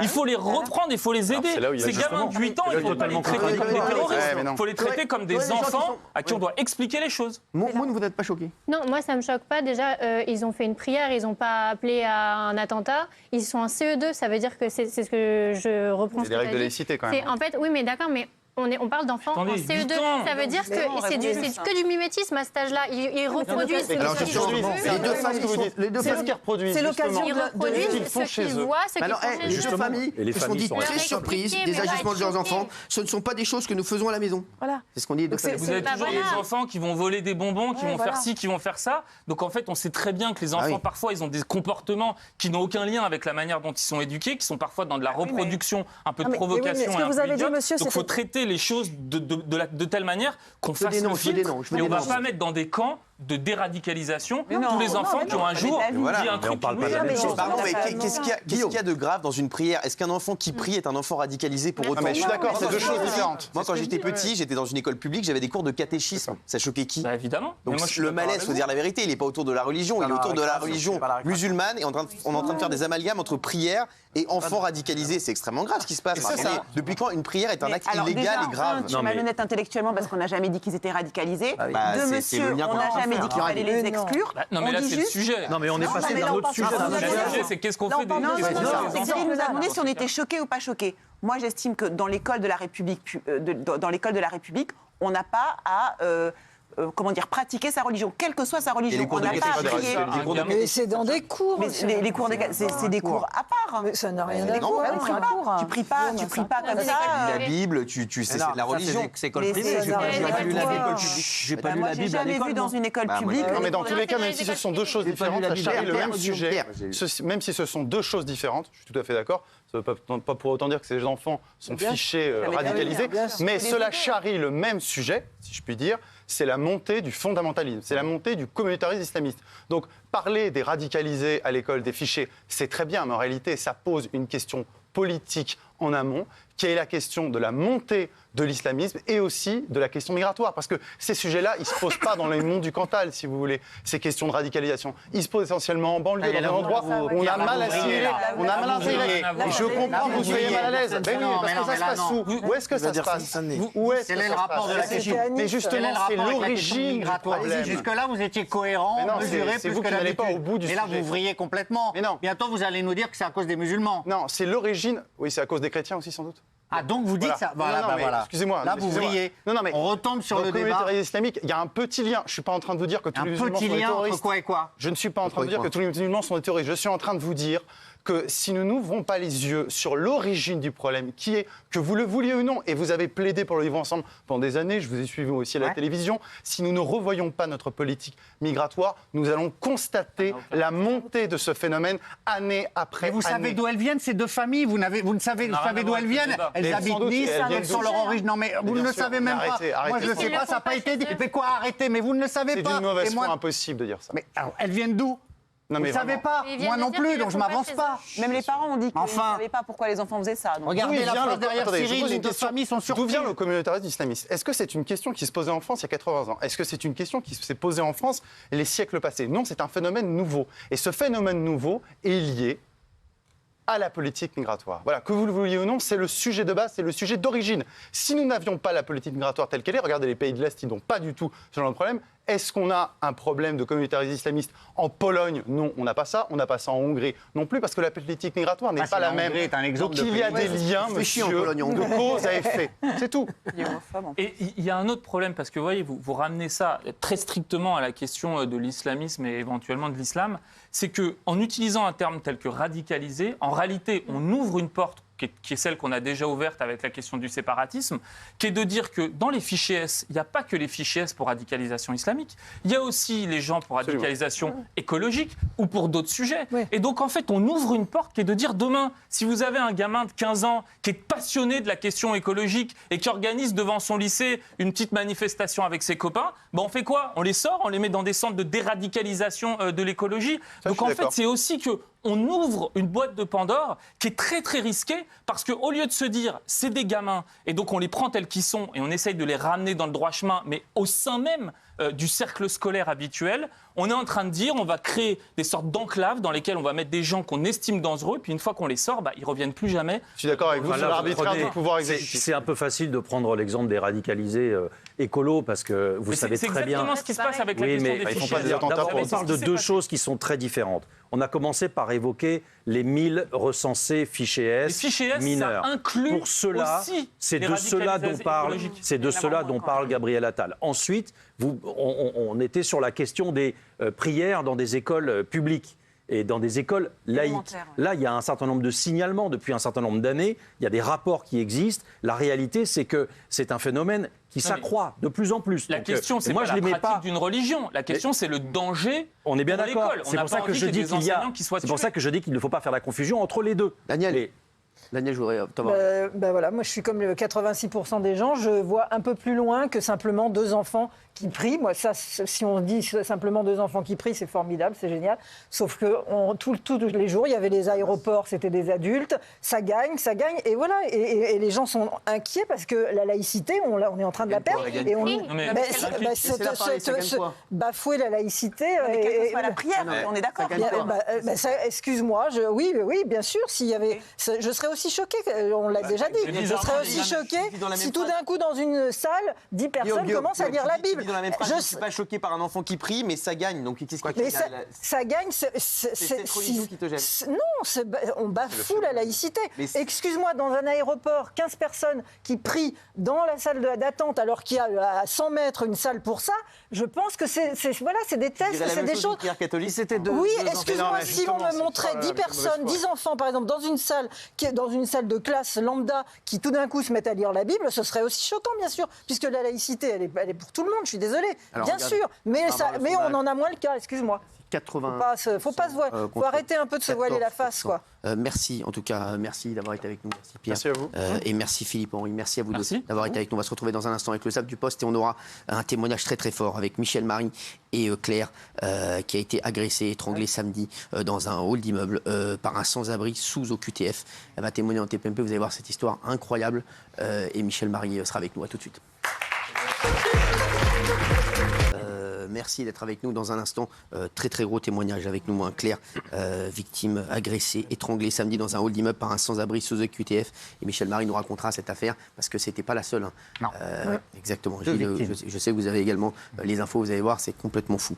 Juste avant ça, on va faire le Zap du Poste et puis j'ai une petite info mode puisque une marque de luxe lance la jupe de bain. Ouais, je voulais vous montrer ça. C'est important. Non mais c'est important. Regardez la jupe de bain qui revient. Voilà, donc ça va arriver. 695 €. Ouais. Ah ouais. En fait, c'est une serviette. Avec un bouton pour fermer. Ils se foutent de la gueule du monde. Totalement. Donc je vais vous dire que c'est pas une vanne. Il y a la jupe de bain qui arrive. Parce qu'en fait, il y a une tendance, c'est la jupe par-dessus le pantalon. Et cette marque, elle a été encore plus loin en prenant une simple serviette, enfin le sentiment que ce soit une serviette éponge, pour mettre par-dessus le pantalon. Du coup, comme on voit pas la marque, si je prends une serviette chez Carrefour, ça marche. On fait la même chose. Guillaume adore. Il m'a dit qu'il allait en acheter une. Moi, je trouve ça pas mal. C'est une matière noble, ça permet de se sécher et de s'habiller en même temps. Vous allez en acheter? Je vais t'en vendre. Et en fait, la serviette, 695 balles, la serviette fait un très beau boule au niveau du corps. Et prends une serviette de chez toi. J'ai déjà vu en serviette. Prends une serviette de chez toi, tu fais pas chier. Non, mais c'est catastrophique. Allez, les chéris, le Zap du Poste. Vous adorez le Zap du Poste depuis hier. Je vais vous dire ce qui s'est passé ces dernières 24 heures. Ça a commencé à 5h50 du matin avec l'Euroshopping sur Chéri 25. C'est un téléachat avec des gens mal doublés. Et vous savez, quand ils vendent un produit miracle, pour mincir, ils adorent faire des avant-après. Et là, j'étais chez moi à 5h50 du matin, je me suis dit, on se fout de notre tronche. Le mec, en fait, regardez, a juste rasé sa barbe, en fait, regardez. Power Calmil ne contient aucun énergisant. Il a été pensé pour stimuler votre métabolisme durant la nuit. On connaît tous les bienfaits des probiotiques. J'ai perdu 10 kilos grâce à Power Calmil. Wow, le gars s'est juste fait une mouche en fait. Ah, il retient son ventre en plus. Non mais c'est une énorme darka. Non mais ça, je suis tombé sur ça, c'est incroyable. Alors toujours dans l'Euroshopping, on a vu une pub pour une brosse anti-poil de chat. J'ai remarqué que c'était des forceurs. À moins d'avoir dépecé un chat, je vous dis la vérité, personne n'a autant de poils sur lui. Là, si vraiment un gars arrive comme as, le gars appelait direct la police. Quoi. Le gars a dépecé un chat, c'est sûr et certain. Regardez. Les paniers pour chiens et les arbres à chat seront comme neufs. Et la couche de poils qui recouvre vos vêtements ne sera plus un problème grâce à Sweeper Brush. J'adore mon petit chien. Les gars ont forcé l'eau. Non, mais qui a une veste comme ça après avoir été... non, mais sans déconner. Une personne, c'est un chat. Non, mais le gars, il a dormi à la SPA. C'est vrai. Non, mais sans déconner, c'est pas possible. Non, mais voilà. Donc ça, je voulais... C'est des poils de chat. Je voulais vous en parler avant, c'est incroyable. J'ai ensuite zappé sur Tout le monde veut prendre sa place sur France 2. C'est animé par Jarry maintenant. L'animateur change toutes les semaines. J'ai l'impression que toutes les semaines, il y a un nouvel animateur. Bientôt, ils vont appeler ma mère. En fait, c'est pas une émission pour savoir qui est le plus cultivé, mais pour savoir qui fera le bonjour le plus ringard. Regardez, on aime bien. Ça marche bien d'ailleurs avec Jarry, qui est bien dedans. J'aime bien. Regardez, c'est France 2 quoi. Regardez. Pour jouer avec nous ce midi, merci d'accueillir Nicolas, Daniel, Josiane, Olivier, bonjour, et enfin Michel. Ouais. J'aime bien. En vrai, j'aime bien. En vrai, j'aime bien. Je trouve ça un peu sympathique. cucul la praline. Non, c'est sympathique. Arrêtez. J'en ai marre des gens qui critiquent. Alors, hier, il y avait aussi le meilleur pâtissier sur M6. Vous savez, l'émission où il y a un gars qui pleure parce qu'il a raté un flan. Non, mais sans déconner. La dernière fois, j'ai vu un mec qui s'est mis dans un état pas possible parce qu'il avait raté une omelette norvégienne. On dirait qu'il avait perdu toute sa famille. Un truc de fou. On dirait que non, mais le gars, sans déconner, j'ai cru vraiment que c'était une catastrophe. J'ai cru qu'il était arrivé une catastrophe. À un moment, j'ai dit, c'est pas possible. On aurait dit, non, mais sans rien, on aurait dit Gilles Verdès quand Fatou lui a dit je sais pas encore je vais me marier avec toi. Alors il y avait Cyril Lignac et Mercotte. Mercotte, elle a arrêté d'être méchante. Parce que c'est vrai que Mercotte, frère, tu te dis, je lui demande pas du sel. C'est un truc de fou, de fou à la gueule. Elle est passée à l'étape supérieure maintenant, elle est plus que méchante. Elle met vraiment des tacles à la gorge. 10e semaine de concours, mon Cyril. Pas de pitié pour nos pâtissiers. C'est un très bon nom de western, ça. Pas de pitié pour nos pâtissiers, ma mère. Oui, c'est bien. Le Tornado Texas Cake. Le Texas Tornado Cake, lit dans le bon sens. Là, il n'y a ni le visuel, ni le goût. C'est vite vu. Qui a fait ça? Bravo, Fanny. Pour une maîtresse d'école, je trouve que l'écriture est à revoir. L'étoile est bien dorée, il faut bien trouver quelque chose de bien. Non, mais c'est bien quand même, attends. Pas tout à jeter. C'est bien, c'est tout raplapla. Sincèrement, je ne retrouve pas grand-chose de mon gâteau. Déjà, c'est pas écrit, c'est pas une étoile. Il n'y a pas 7 cm de hauteur, c'est tout écrasé. Ça, c'est quelqu'un qui n'a jamais vu le Texas, ça, c'est sûr. Ouais. En même temps... Elle est pas facile.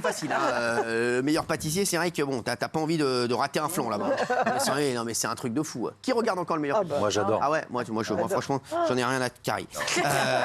Non vraiment, je vous dis, j'en ai rien à carrer le meilleur pâtissier pour savoir si un mec sait faire un éclair à la vanille. Vous cuisinez pas vous de toute façon? Bah je cuisine pas, mais j'emmerde pas le monde non plus. J'ai regardé également Flick Story sur RMC Story, et on a découvert le mec qui perd son permis de conduire avant même de le recevoir. Regardez. Il a obtenu son permis seulement 2 semaines plus tôt, mais ce qui chiffonne Anthony, c'est ce qu'il vient de voir sur la banquette arrière. Et le voin qui est derrière? Pardon? Le voin qui est derrière? C'est pas moi je fume pas, je fais du foot. Je fume pas? Non. Bon, tu veux venir avec nous? Où? Au commissariat, on va vérifier tout ça. Et le suspense est de courte durée. C'est positif? Bah malheureusement, oui. Il n'aura donc fallu à ce jeune garçon que 2 petites semaines pour perdre son permis de conduire. C'est phénoménal. La meilleure phrase, moi je fume pas de joint, je fais du foot. Meilleure phrase, incroyable. C'est vrai que quand t'es pris comme ça, par les condés comme ça, tu sais plus quoi dire. Hein. Des fois tu dis ouais, je fume pas de joint, je fais du foot. Voilà. Faut avouer tout de suite parce que... Qui a déjà fumé un joint ici? Dites la vérité. Ah non. Jamais. Non, moi... Les mecs, ouais, Jean-Michel, Jacques Cardoz. Ouais. Jacques Cardoz. Ouais. Mais frère, toi, c'était en fait... Il cache bien son jeu. Hein. Ouais. Bah, quoi, c'est on est là les deux là. On dit la vérité. Moi, j'ai déjà essayé, mais j'ai jamais fumé vraiment. Mais j'ai déjà essayé. Quoi, et Jean-Michel Oui, bah, c'est pas mon truc, mais j'ai essayé, oui, comme tout le monde. Non, comme beaucoup. Il y a beaucoup de gens qui fument. Je suis étonné, on serait que 2 sur 9. Il y en a qui mentent. Tu crois vraiment que Daniel, elle a fumé la moquette? Non, mais franchement. Non, mais elle a peut-être déjà essayé quand elle est... Essayé quand on avait 18 ans. Quand elle avait 18 ans, tu crois qu'il y avait des joints, frère? Il y avait des silex, je crois qu'elle a fumé des bières. Sur France 2, l'équipe de Télématin a décidé de faire un coucou sur le plateau des maternelles. Seul problème, Agathe Le Caron avait une petite surprise pour eux. Regardez. Regardez qui arrive derrière vous. Maintenant, nos amis. Voilà, c'est une invasion. Salut Agathe. Aidez-moi. Je vous embrasse pas, j'ai une gastro. C'est vrai, je veux pas vous. Non mais Agathe. Bonjour. Agathe Le Caron a prévenu tout le monde. Elle a répété 3 fois qu'elle avait une gastro. Tout le monde va la fuir comme la peste, sauf Thomas Soto. Et on a les images ensuite de Thomas Soto. Vous verrez. Regarde, c'est parti. Regardez d'abord la vidéo. Mais...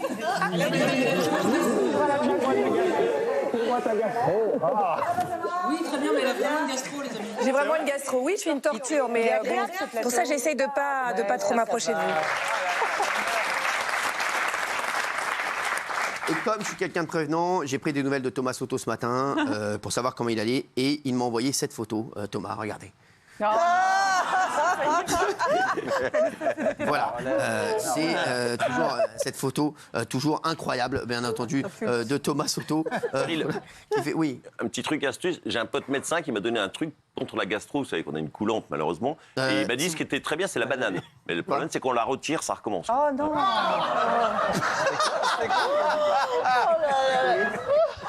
Pour arrêter la gastro, faut prendre une banane, mais quand on la retire, ça recommence. Excusez-le, il est 20h52, excusez-le. Les chéris, je voudrais juste vous parler de cette chose, cette histoire juste incroyable avant qu'on ait le gros témoignage du soir. C'est le scandale du jour en Italie, un homme qui a tué sa fiancée par 57 coups de couteau en 2017 et qui a été condamné à 30 ans de prison et vient d'être libéré. Je vais vous dire pourquoi, regardez.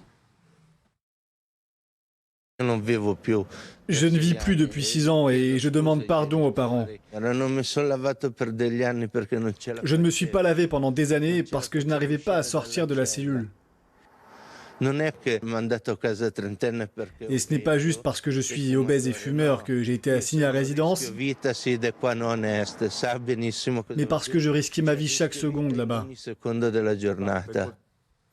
Et oui, en fait, il a été libéré et assigné à résidence à cause de son poids et de son obésité, Gilles. C'est incroyable. Oui, c'est incroyable. Il a massacré sa petite amie parce qu'elle lui avait reproché un matin, ils étaient en vacances en Sardaigne, il y avait de la mie de pain dans le lit, elle lui dit « t'as encore mangé dans le lit ?» Il a massacré de 57 coups de couteau. À l'époque, il ne fume pas, rien du tout.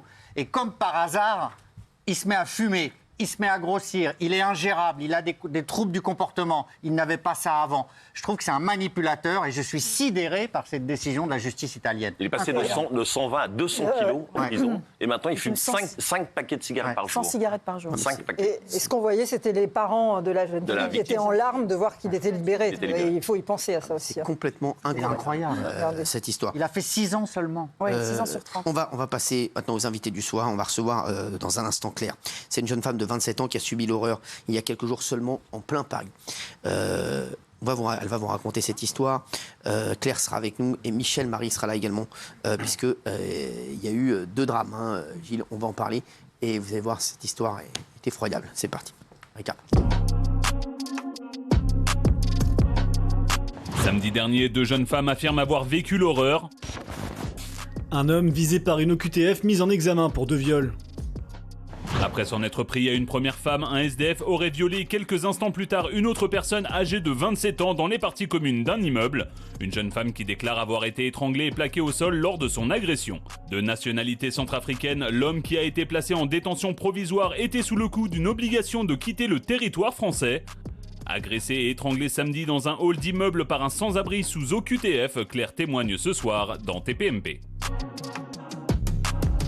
Je voudrais remercier Claire d'être avec nous. Merci Claire. Bonsoir. Merci d'être là ce soir. Et merci Michel Marie, bien entendu, d'être là. Juste avant qu'on ait les témoignages, c'était un individu donc, sous OQTF. On va rappeler ce que c'est, Gilles. L'obligation de quitter le territoire français, qui est une décision qui est très peu appliquée, puisque 7% seulement de ces obligations sont suivies des faits. Voilà. Alors, 93% ne servent à rien. Pourquoi alors? Parce que là, il y a... Alors, il y a le laxisme total, il y a des problèmes administratifs. Alors non, ce que nous dit aussi le ministre de l'Intérieur, c'est que les pays ne veulent pas les laisser. J'allais y venir, c'est qu'il y a des pays qui ne veulent plus. L'Algérie, pendant très longtemps, ne voulait plus, par exemple, récupérer ses ressortissants. Il y a aussi le fait que quand les gens sont dans les centres de rétention, ils peuvent faire appel, contre-appel. Il y a des associations qui leur expliquent comment en sortir, comment débarquer de l'avion quand ils sont dans l'avion. Donc il y a plein de faits, plein de facteurs qui expliquent que les OQTF en France ne servent à rien. Non, mais c'est ça. Donc 7%, c'est incroyable. C'est un taux sidérant. C'est-à-dire qu'on en parle beaucoup, mais ces gens-là, ils sont là en permanence.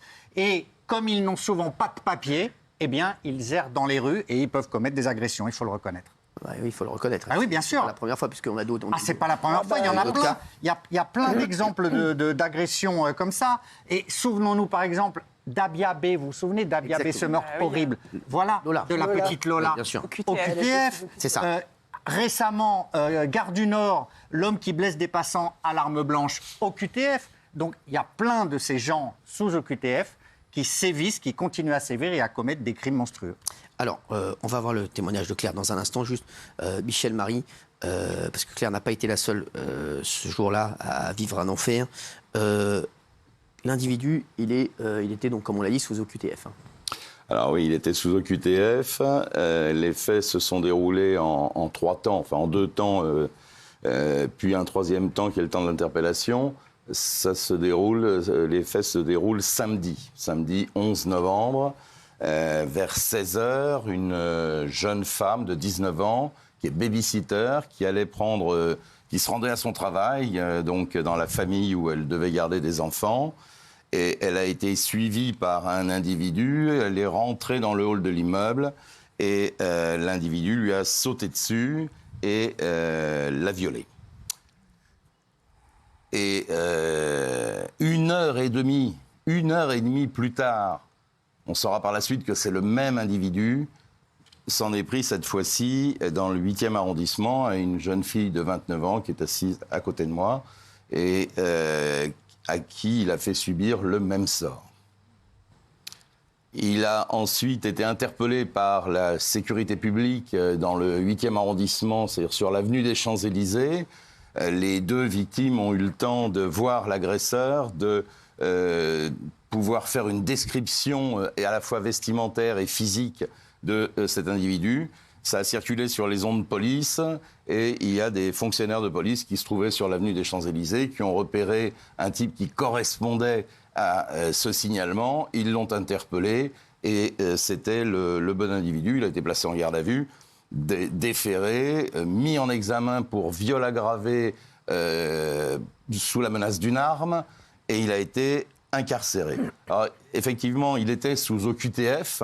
Et j'écoutais ce que disait Gilles Verdez tout à l'heure, mais c'est vrai que c'est une équation impossible au QTF parce qu'on a des accords avec Bruxelles, c'est-à-dire qu'on est sous la coupe de Bruxelles, et on ne peut pas, en fait, sauf à ce que le pays, effectivement, soit d'accord pour accueillir le ressortissant, il ne se précipite pas pour les accueillir. Et ça prend un temps fou parce que le grand jeu de ces individus, c'est de dire quand ils sont marocains qu'ils sont tunisiens, quand ils sont tunisiens d'être algériens, et ainsi de suite. Ce qui fait qu'entre les administrations, les empreintes digitales ou l'ADN circulent, ça met des mois et des mois avant de revenir. Et en attendant, ils sont effectivement placés dans des centres de rétention, mais c'est à une durée très limitée. Ensuite, on les remet dehors. Oui, et au bout d'1 an, l'OQTF est caduque au bout d'1 an. Je préciserai simplement là par rapport à ces faits de samedi que l'individu repère ses proies. Il y a 2 fois la présence d'une arme blanche et des méthodes. Il y a le viol et une violence terrible puisqu'il étrangle, il plaque au sol. Donc c'est quelqu'un d'extrêmement dangereux dont la dangerosité a été repérée immédiatement par les policiers qui l'ont arrêté. Alors Claire est avec nous. Merci Claire d'être là. Merci encore. Ce qui vous est arrivé samedi dernier, c'est l'horreur absolue. C'était en après-midi, vous étiez parti faire des courses, c'était dans Paris. Exactement, j'étais partie faire des courses. Je devais faire un dîner avec mon copain, justement, donc j'étais juste partie acheter ce que je devais justement cuisiner, etc. Et en fait, ce qui s'est passé, c'est que je suis rentrée, j'étais au Monoprix dans le 17e, donc à 10 minutes à pied de chez moi, qui est aussi entre l'agression qui s'était passée juste avant. Marcher seul, tranquille. Marcher seul, tranquille, j'avais même pas mes écouteurs. Et en fait, j'ai ouvert mon hall de chez moi. Alors, est-ce que vous vous sentiez suivi? Pas du tout. Pas du tout. Pas du tout, j'ai rien entendu. Vraiment, rien du tout. Vous vous sentez pas du tout suivi. Vous revenez des courses, vous avez des paquets dans J'avais juste un petit sac Monoprix et une bouteille de vin. D'accord. Donc vous aviez un petit dîner, vous prépariez un petit dîner. Donc on est dans le 8e arrondissement de Paris, qui est assez fréquenté en plus, avec beaucoup de passages. Hein. C'est ça qui est... Exactement. Il y a énormément de monde. Il y avait énormément de monde dans les rues, Après, ma rue est assez calme, donc comme c'était le 11 novembre aussi, peut-être que les personnes étaient parties en week-end, mais je pense que... Enfin, oui. Donc là, vous sentez rien de particulier. Vous rentrez donc dans votre hall d'immeuble. Vous faites un code, vous avez un code ou bien Oui, justement, enfin, j'ai fait le code et juste la porte est très très lourde à ouvrir et se referme très lentement. D'accord. Et j'étais en train de marcher et j'ai senti quelque chose qui m'a fait plaquer au sol. Ah donc, en fait, vous rentrez et vous sentez tout de suite que vous êtes plaqué au sol. Exactement. Et là, je me fais attraper justement et couper la respiration. Donc, je comprends pas trop ce qui se passe au début. Et après, pendant 10 minutes, vraiment, je me débat, je crie, personne m'entend. Alors, vous êtes là, vous êtes dans le hall d'immeuble. Vous sentez donc quelqu'un, vous arrivez à vous retourner, vous voyez la personne? Pas du tout, parce que c'était une personne quand même qui était assez forte. Je pense qu'il faisait au moins 1m85, assez costaud, et avec une capuche en plus, donc j'ai rien vu au début. Et qui vraiment m'a grippé le visage comme ça. Et, il vous a grippé le visage, il vous étrangle? Il m'étrangle, il m'étouffe. Il me coupe la respiration aussi. Donc vous êtes à terre? À terre, du coup, oui. Il était au-dessus de moi. Vous essayez de crier, vous arrivez à crier quand même ou pas? Au début, j'arrive à crier, sauf que je vois que je m'étouffe, entre guillemets, de plus en plus. Donc, juste, je me dis que c'est un peu compliqué. Et puis, en plus, il me fait des menaces de mort. Qu'est-ce qu'il vous dit? Il me dit, je vais te tuer. Chut, tais-toi, je vais te tuer. Il vous dit ce qu'il veut tout de suite ou pas du tout? Au début, non. Pensez à quoi au début? Pensez à quoi? Parce que là, je me dis... vous rentrez de course, vous vous retrouvez plaqué au sol, agressé. Vous pensez à quoi à ce moment-là? Vous dites c'est quoi? Vous dites c'est... Il veut quoi? Au début, je me dis qu'il veut juste me voler, entre guillemets, et que il va juste prendre mon sac et mon téléphone et que ça s'en finira. Et en fait, au final, il commence à me dire qu'il veut plus. Il vous dit quoi? Il me dit tu vas faire ce que je te dis maintenant et tu vas arrêter de crier. Et du coup, je vais te baiser. Là, bien sûr, on ne va pas rentrer dans les détails. Bien sûr. Bien sûr. Donc là, il arrive à ses fins. Du coup, en fait, j'essaye de me débattre pendant une dizaine de minutes. Je vois que c'est un peu peine perdue et que pour sauver ma peau, le seul moyen, c'était que justement, je fasse ce qu'ils veulent.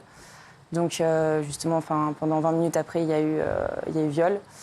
Et pendant ce temps-là, en fait, je me suis un peu dissociée de mon corps et je me suis dit, il faut que je trouve toutes les solutions possibles pour pouvoir, en tout cas, partir et juste quitter cet endroit, quoi. Ce cauchemar, il dure 20 minutes? 30 minutes. 30 minutes, mais personne ne rentre et ne sort de l'immeuble? Non, et là, vous voyez, ça fait que 10 minutes qu'on se parle et c'est toujours pas fini le viol. Non, mais je vous jure, c'est incroyable. Donc, et personne ne rentre ni ne sort de l'immeuble pendant ces 30 minutes? Non. Vous ne criez plus au moment Je crie plus parce que je sais que, je sais pas pourquoi, je sentais qu'il avait peut-être une arme sur lui. J'ai entendu des bruits, un peu de métal, et je me suis juste dit, ok, sauve ta peau, et en attendant qu'il y ait quelqu'un qui arrive, fais ce qu'il dit. Vous aviez peur de le frapper, de trop crier? À un moment, vous vous êtes dit, ça va être pire? Exactement. Je me suis dit que juste, il fallait mieux rien dire il était où votre copain à ce moment-là? Il était chez lui, il était censé arriver l'heure d'après, quoi. Et donc là, ce qui est fou, je vous dis, c'est incroyable. Pendant une demi-heure, personne qui rentre dans le hall de l'immeuble. Qu'est-ce que vous vous dites à ce moment-là? Vous dites la seule manière de m'en sortir, c'est quoi? Parce que est-ce que vous vous dites il va me tuer, ou est-ce que vous dites non, je vais faire ce qu'il me dit et peut-être qu'il va partir après? Non, je pensais qu'après qu'il ait eu ses fins aussi, qu'il littéralement me tue. Donc je me suis dit qu'en fait j'allais attendre le moment où il était capable de, entre guillemets, lâcher prise pour pouvoir justement partir et m'échapper. Alors justement, qu'est-ce qui se passe? Parce que qu'est-ce qu'il vous dit quand il s'en va? Qu'est-ce qu'il vous dit quand vous sentez que il va partir et que vous allez survivre à ce drame? Du coup, en fait, il y a une voisine qui descend de l'immeuble et qui ouvre la porte et qui nous voit. Et moi, en fait, le moment où il tourne la tête, je savais très bien où était mon sac et mon téléphone. Et je me suis dit, j'ai besoin de mon téléphone pour appeler la police, j'ai besoin de mon sac pour rentrer chez moi. Donc, je cours vers mon sac et mon téléphone pour les récupérer. Et je vais derrière la voisine. Et lui, à ce moment-là, part dans la fuite. Là, vous êtes dans quel état à ce moment-là? Avec la voisine, avec... Dans un état, j'avais plein de sang sur moi aussi, parce que du coup, j'avais une bouteille de vin qui s'est éclatée par terre, donc j'ai essayé de me débattre, d'où le pansement là, où j'ai dû me faire opérer, etc. après en plus. Et en fait, ce qui s'est passé, j'ai commencé à dire à la voisine que je me faisais violer, je pleurais. Excusez-moi, parce qu'on n'a pas entendu. Pardon. juste que je me faisais violer, du coup. Et au début, elle ne comprenait pas. Et en fait, son seul objectif, c'était de prendre son Uber pour partir en voyage. Sur quoi, elle vous dit quoi, la voisine? Parce que c'est incroyable, ça aussi. Écoutez, vous lui dites, je viens de me faire violer. Vous êtes dans un état, vous saignez, vous êtes dans un état forcément de choc incroyable. Et elle vous dit, elle vous prend pour une folle? Elle dit quoi? Au début, elle croyait que c'était juste une scène d'amour. Ah ouais. Et j'étais là, non, vous voyez bien que je suis à moitié nue, ça va pas du tout en fait. Je commence à pleurer du coup elle me donne juste son numéro pour, entre guillemets, que je l'appelle après. Elle a été vraiment sur son Uber et elle voulait absolument prendre son Uber. Donc elle m'a juste laissé son numéro, elle m'a dit de prendre de la vitamine D aussi. Oh. Et après... Serviable. Mais est-ce que vous avez vu l'individu à un moment? Est-ce que vous avez pu le voir? Il ressemblait à quoi? Donc vous avez dit grand, parce que maintenant il a été arrêté, mais est-ce que vous avez pu voir son visage à un moment ou pas du tout? Justement, j'ai fait en sorte d'analyser tout pour pouvoir repérer le plus d'éléments possible. Et oui, j'ai analysé qu'il avait une griffure sur le visage et qu'il mesurait tant de mètres, corpulence, etc., les vêtements. C'est-à-dire que quand vous viviez ce cauchemar, vous pensiez à tout ça, vous dites il faut que j'ai le plus d'éléments possibles pour pouvoir ensuite qu'on puisse appréhender cet individu. Exactement. En plus, il m'avait dit qu'il me disait des choses comme quoi j'allais rien dire à personne et que j'allais me taire. Sinon, ça allait être encore plus grave après. Donc, ensuite, qu'est-ce qui se passe après? Parce que les minutes sont des heures, forcément. Au bout de 30 minutes, votre agresseur part. Bien sûr, vous êtes soulagé, mais à quoi vous pensez à ce moment-là? Je me dis ouf, déjà. D'accord. Et premier réflexe, c'est du coup la voisine qui me laisse comme ça. Donc là, vous vous retrouvez seule dans le hall? Seule, et puis en fait, je rentre dans mon appartement, du coup. Ouais. Et je m'enferme à double tour. Ouais. Et premier réflexe, c'est j'appelle mon copain pour qu'il vienne le plus rapidement possible. Vous dites quoi, votre copain? Parce que là, vous êtes quoi? Vous l'appelez, vous êtes dans quel état? Vous criez, vous lui dites il m'est arrivé une horreur? Juste, il m'est arrivé quelque chose de très grave, viens tout de suite, je viens de me faire violer, quoi, et agresser. Il vous dit quoi? Il me dit ok, j'arrive, mais il ne comprend pas forcément ce qui se passe. Donc, Et là, quand il arrive, il vous trouve? En attendant, j'avais déjà appelé la police, etc., qui était déjà sur place, donc le temps qu'il arrive, c'était déjà bien encadré, etc. Mais, ouais. Donc vous appelez la police? J'appelle la police qui arrive dans les 10 minutes qui suivent. Donc franchement, la police a été incroyable. Bravo à eux encore. Et ils l'ont interpellé très vite après, d'ailleurs aussi. Ouais. Exactement. Et donc la police, vous... Police très bien encadrée, ça a duré plus de 72 heures entre retour chez les médecins, les tests, etc., chez l'UMJ, en même temps la police judiciaire, la déposition, etc. Mais non, ils ont vraiment été très forts là-dessus. Et en plus, comme ils l'ont retrouvé, juste parfait. Vous êtes donc opéré le lendemain parce que vous êtes débattu, vous êtes blessé au doigt à cause de votre bouteille de vin. Aujourd'hui, on est 5 jours après ce terrible drame. Vous êtes dans quel état? Parce qu'on trouve que je trouve que vous êtes très forte et vraiment que vous arrivez à en parler avec un détachement incroyable. Tout à l'heure, vous nous avez dit, en fait, j'ai essayé de sortir de mon corps. Est-ce que vous réalisez, après 5 jours ou pas encore? Je pense pas encore. C'est ça. Parce que je sais que c'est un peu mon inconscient qui parle, parce qu'il parle que quand je dors. Ouais. Et là, je fais des cauchemars, etc. Mais sinon, dans la vraie vie, je suis forte, je pleure pas. Vous n'arrivez plus à dormir? Non. Je suis obligée de prendre des somnifères. Vous pensez à quoi? Vous rêvez de quoi? Vous cauchemardez de quoi? Vous revoyez le visage de l'agresseur ou pas du tout? Le visage, oui, et puis surtout l'agressement et le fait que je suis en train d'étouffer et de me faire tuer. Vous sortez plus seul, j'imagine? Non, j'ai beaucoup de mal. Voilà, aujourd'hui, vous regardez tout le temps derrière vous, vous êtes... Tout le temps, j'appelle tout le temps des gens quand je suis dehors. Je peux pas rentrer toute seule chez moi, je peux pas rester plus d'1 heure toute seule. Non plus, sinon, je commence à repenser à ce qui s'est passé. Avec votre copain, il habite chez vous désormais? Pour le moment, oui, temporairement, du coup. Ah oui. Parce que un peu compliqué. Comment il a trouvé les mots aussi? Parce que il vous a dit quoi? Il m'a vraiment beaucoup rassurée et il a vraiment été là pour moi de A à Z. Il m'a accompagnée à tous les rendez-vous, etc. Mais après, il n'y a pas grand-chose à dire non plus. C'est fait et on n'y est pour rien et c'est comme ça. Le lendemain, vous apprenez dans la presse que votre agresseur n'aurait pas dû être là, puisqu'il était sous OQTF, obligation de quitter le territoire français. Comment vous réagissez? Est-ce que ça vous énerve encore plus?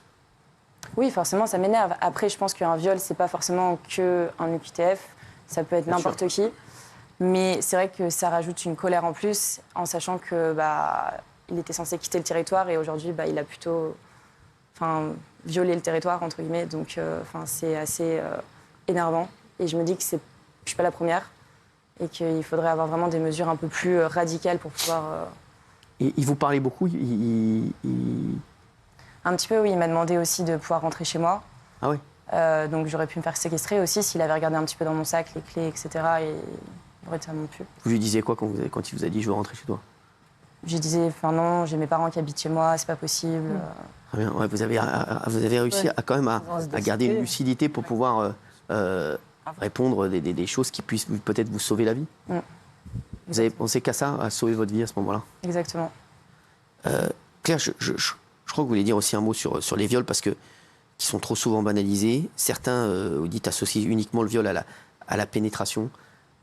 Vous, aujourd'hui, qu'est-ce que vous aimeriez dire? Parce que votre histoire, voilà, elle a glacé tout le monde. C'est un témoignage très important parce qu'on ne veut pas que ça se reproduise. Et vous très aussi, courageux. vous ne voulez pas que ça se reproduise. Et c'est très courageux de votre part, Claire, d'être là ce soir. Qu'est-ce que vous vouliez dire? Je veux juste dire que en fait, le viol, pour recontextualiser, c'est un acte non consenti. Pénétration, que ce soit pénétration orale ou juste digitale. Et juste que, en fait, même une main baladeuse, ça peut être considéré aussi comme un viol et qu'il faut un peu se remettre en question. Les hommes, ils ne sont pas permis de tout et les hommes aussi peuvent, ou les femmes, entre guillemets, tout le monde peut réaliser un viol. Et il y a beaucoup de femmes qui n'en parlent pas aujourd'hui. Et c'est pour ça aussi que je prends la parole aujourd'hui, parce que j'ai envie de parler pour les femmes et de leur dire que juste... il faut en parler, il y a des numéros, il y a des associations, et juste pouvoir se libérer. Vous pensez que vous allez pouvoir revivre normalement, ou vous êtes inquiète de ça? Non, forcément, je suis inquiète. Ouais. Après, je pense qu'il faut démocratiser la chose, et je vais essayer au maximum d'en parler pour pouvoir me libérer aussi. Ça vous fait du bien d'en parler? Bien sûr. Vous y pensez tout le temps? C'est un peu le sujet d'actualité de tous les jours, ouais, donc j'essaye. 5 jours après, est-ce que vous avez pour vous déjà évolué? Est-ce que vous avez déjà évolué dans votre vie de tous les jours? Ou est-ce que vous êtes toujours dans le même état? Ou est-ce que vous ne dites pas peut-être que je vais avoir une très grosse redescente dans quelques jours?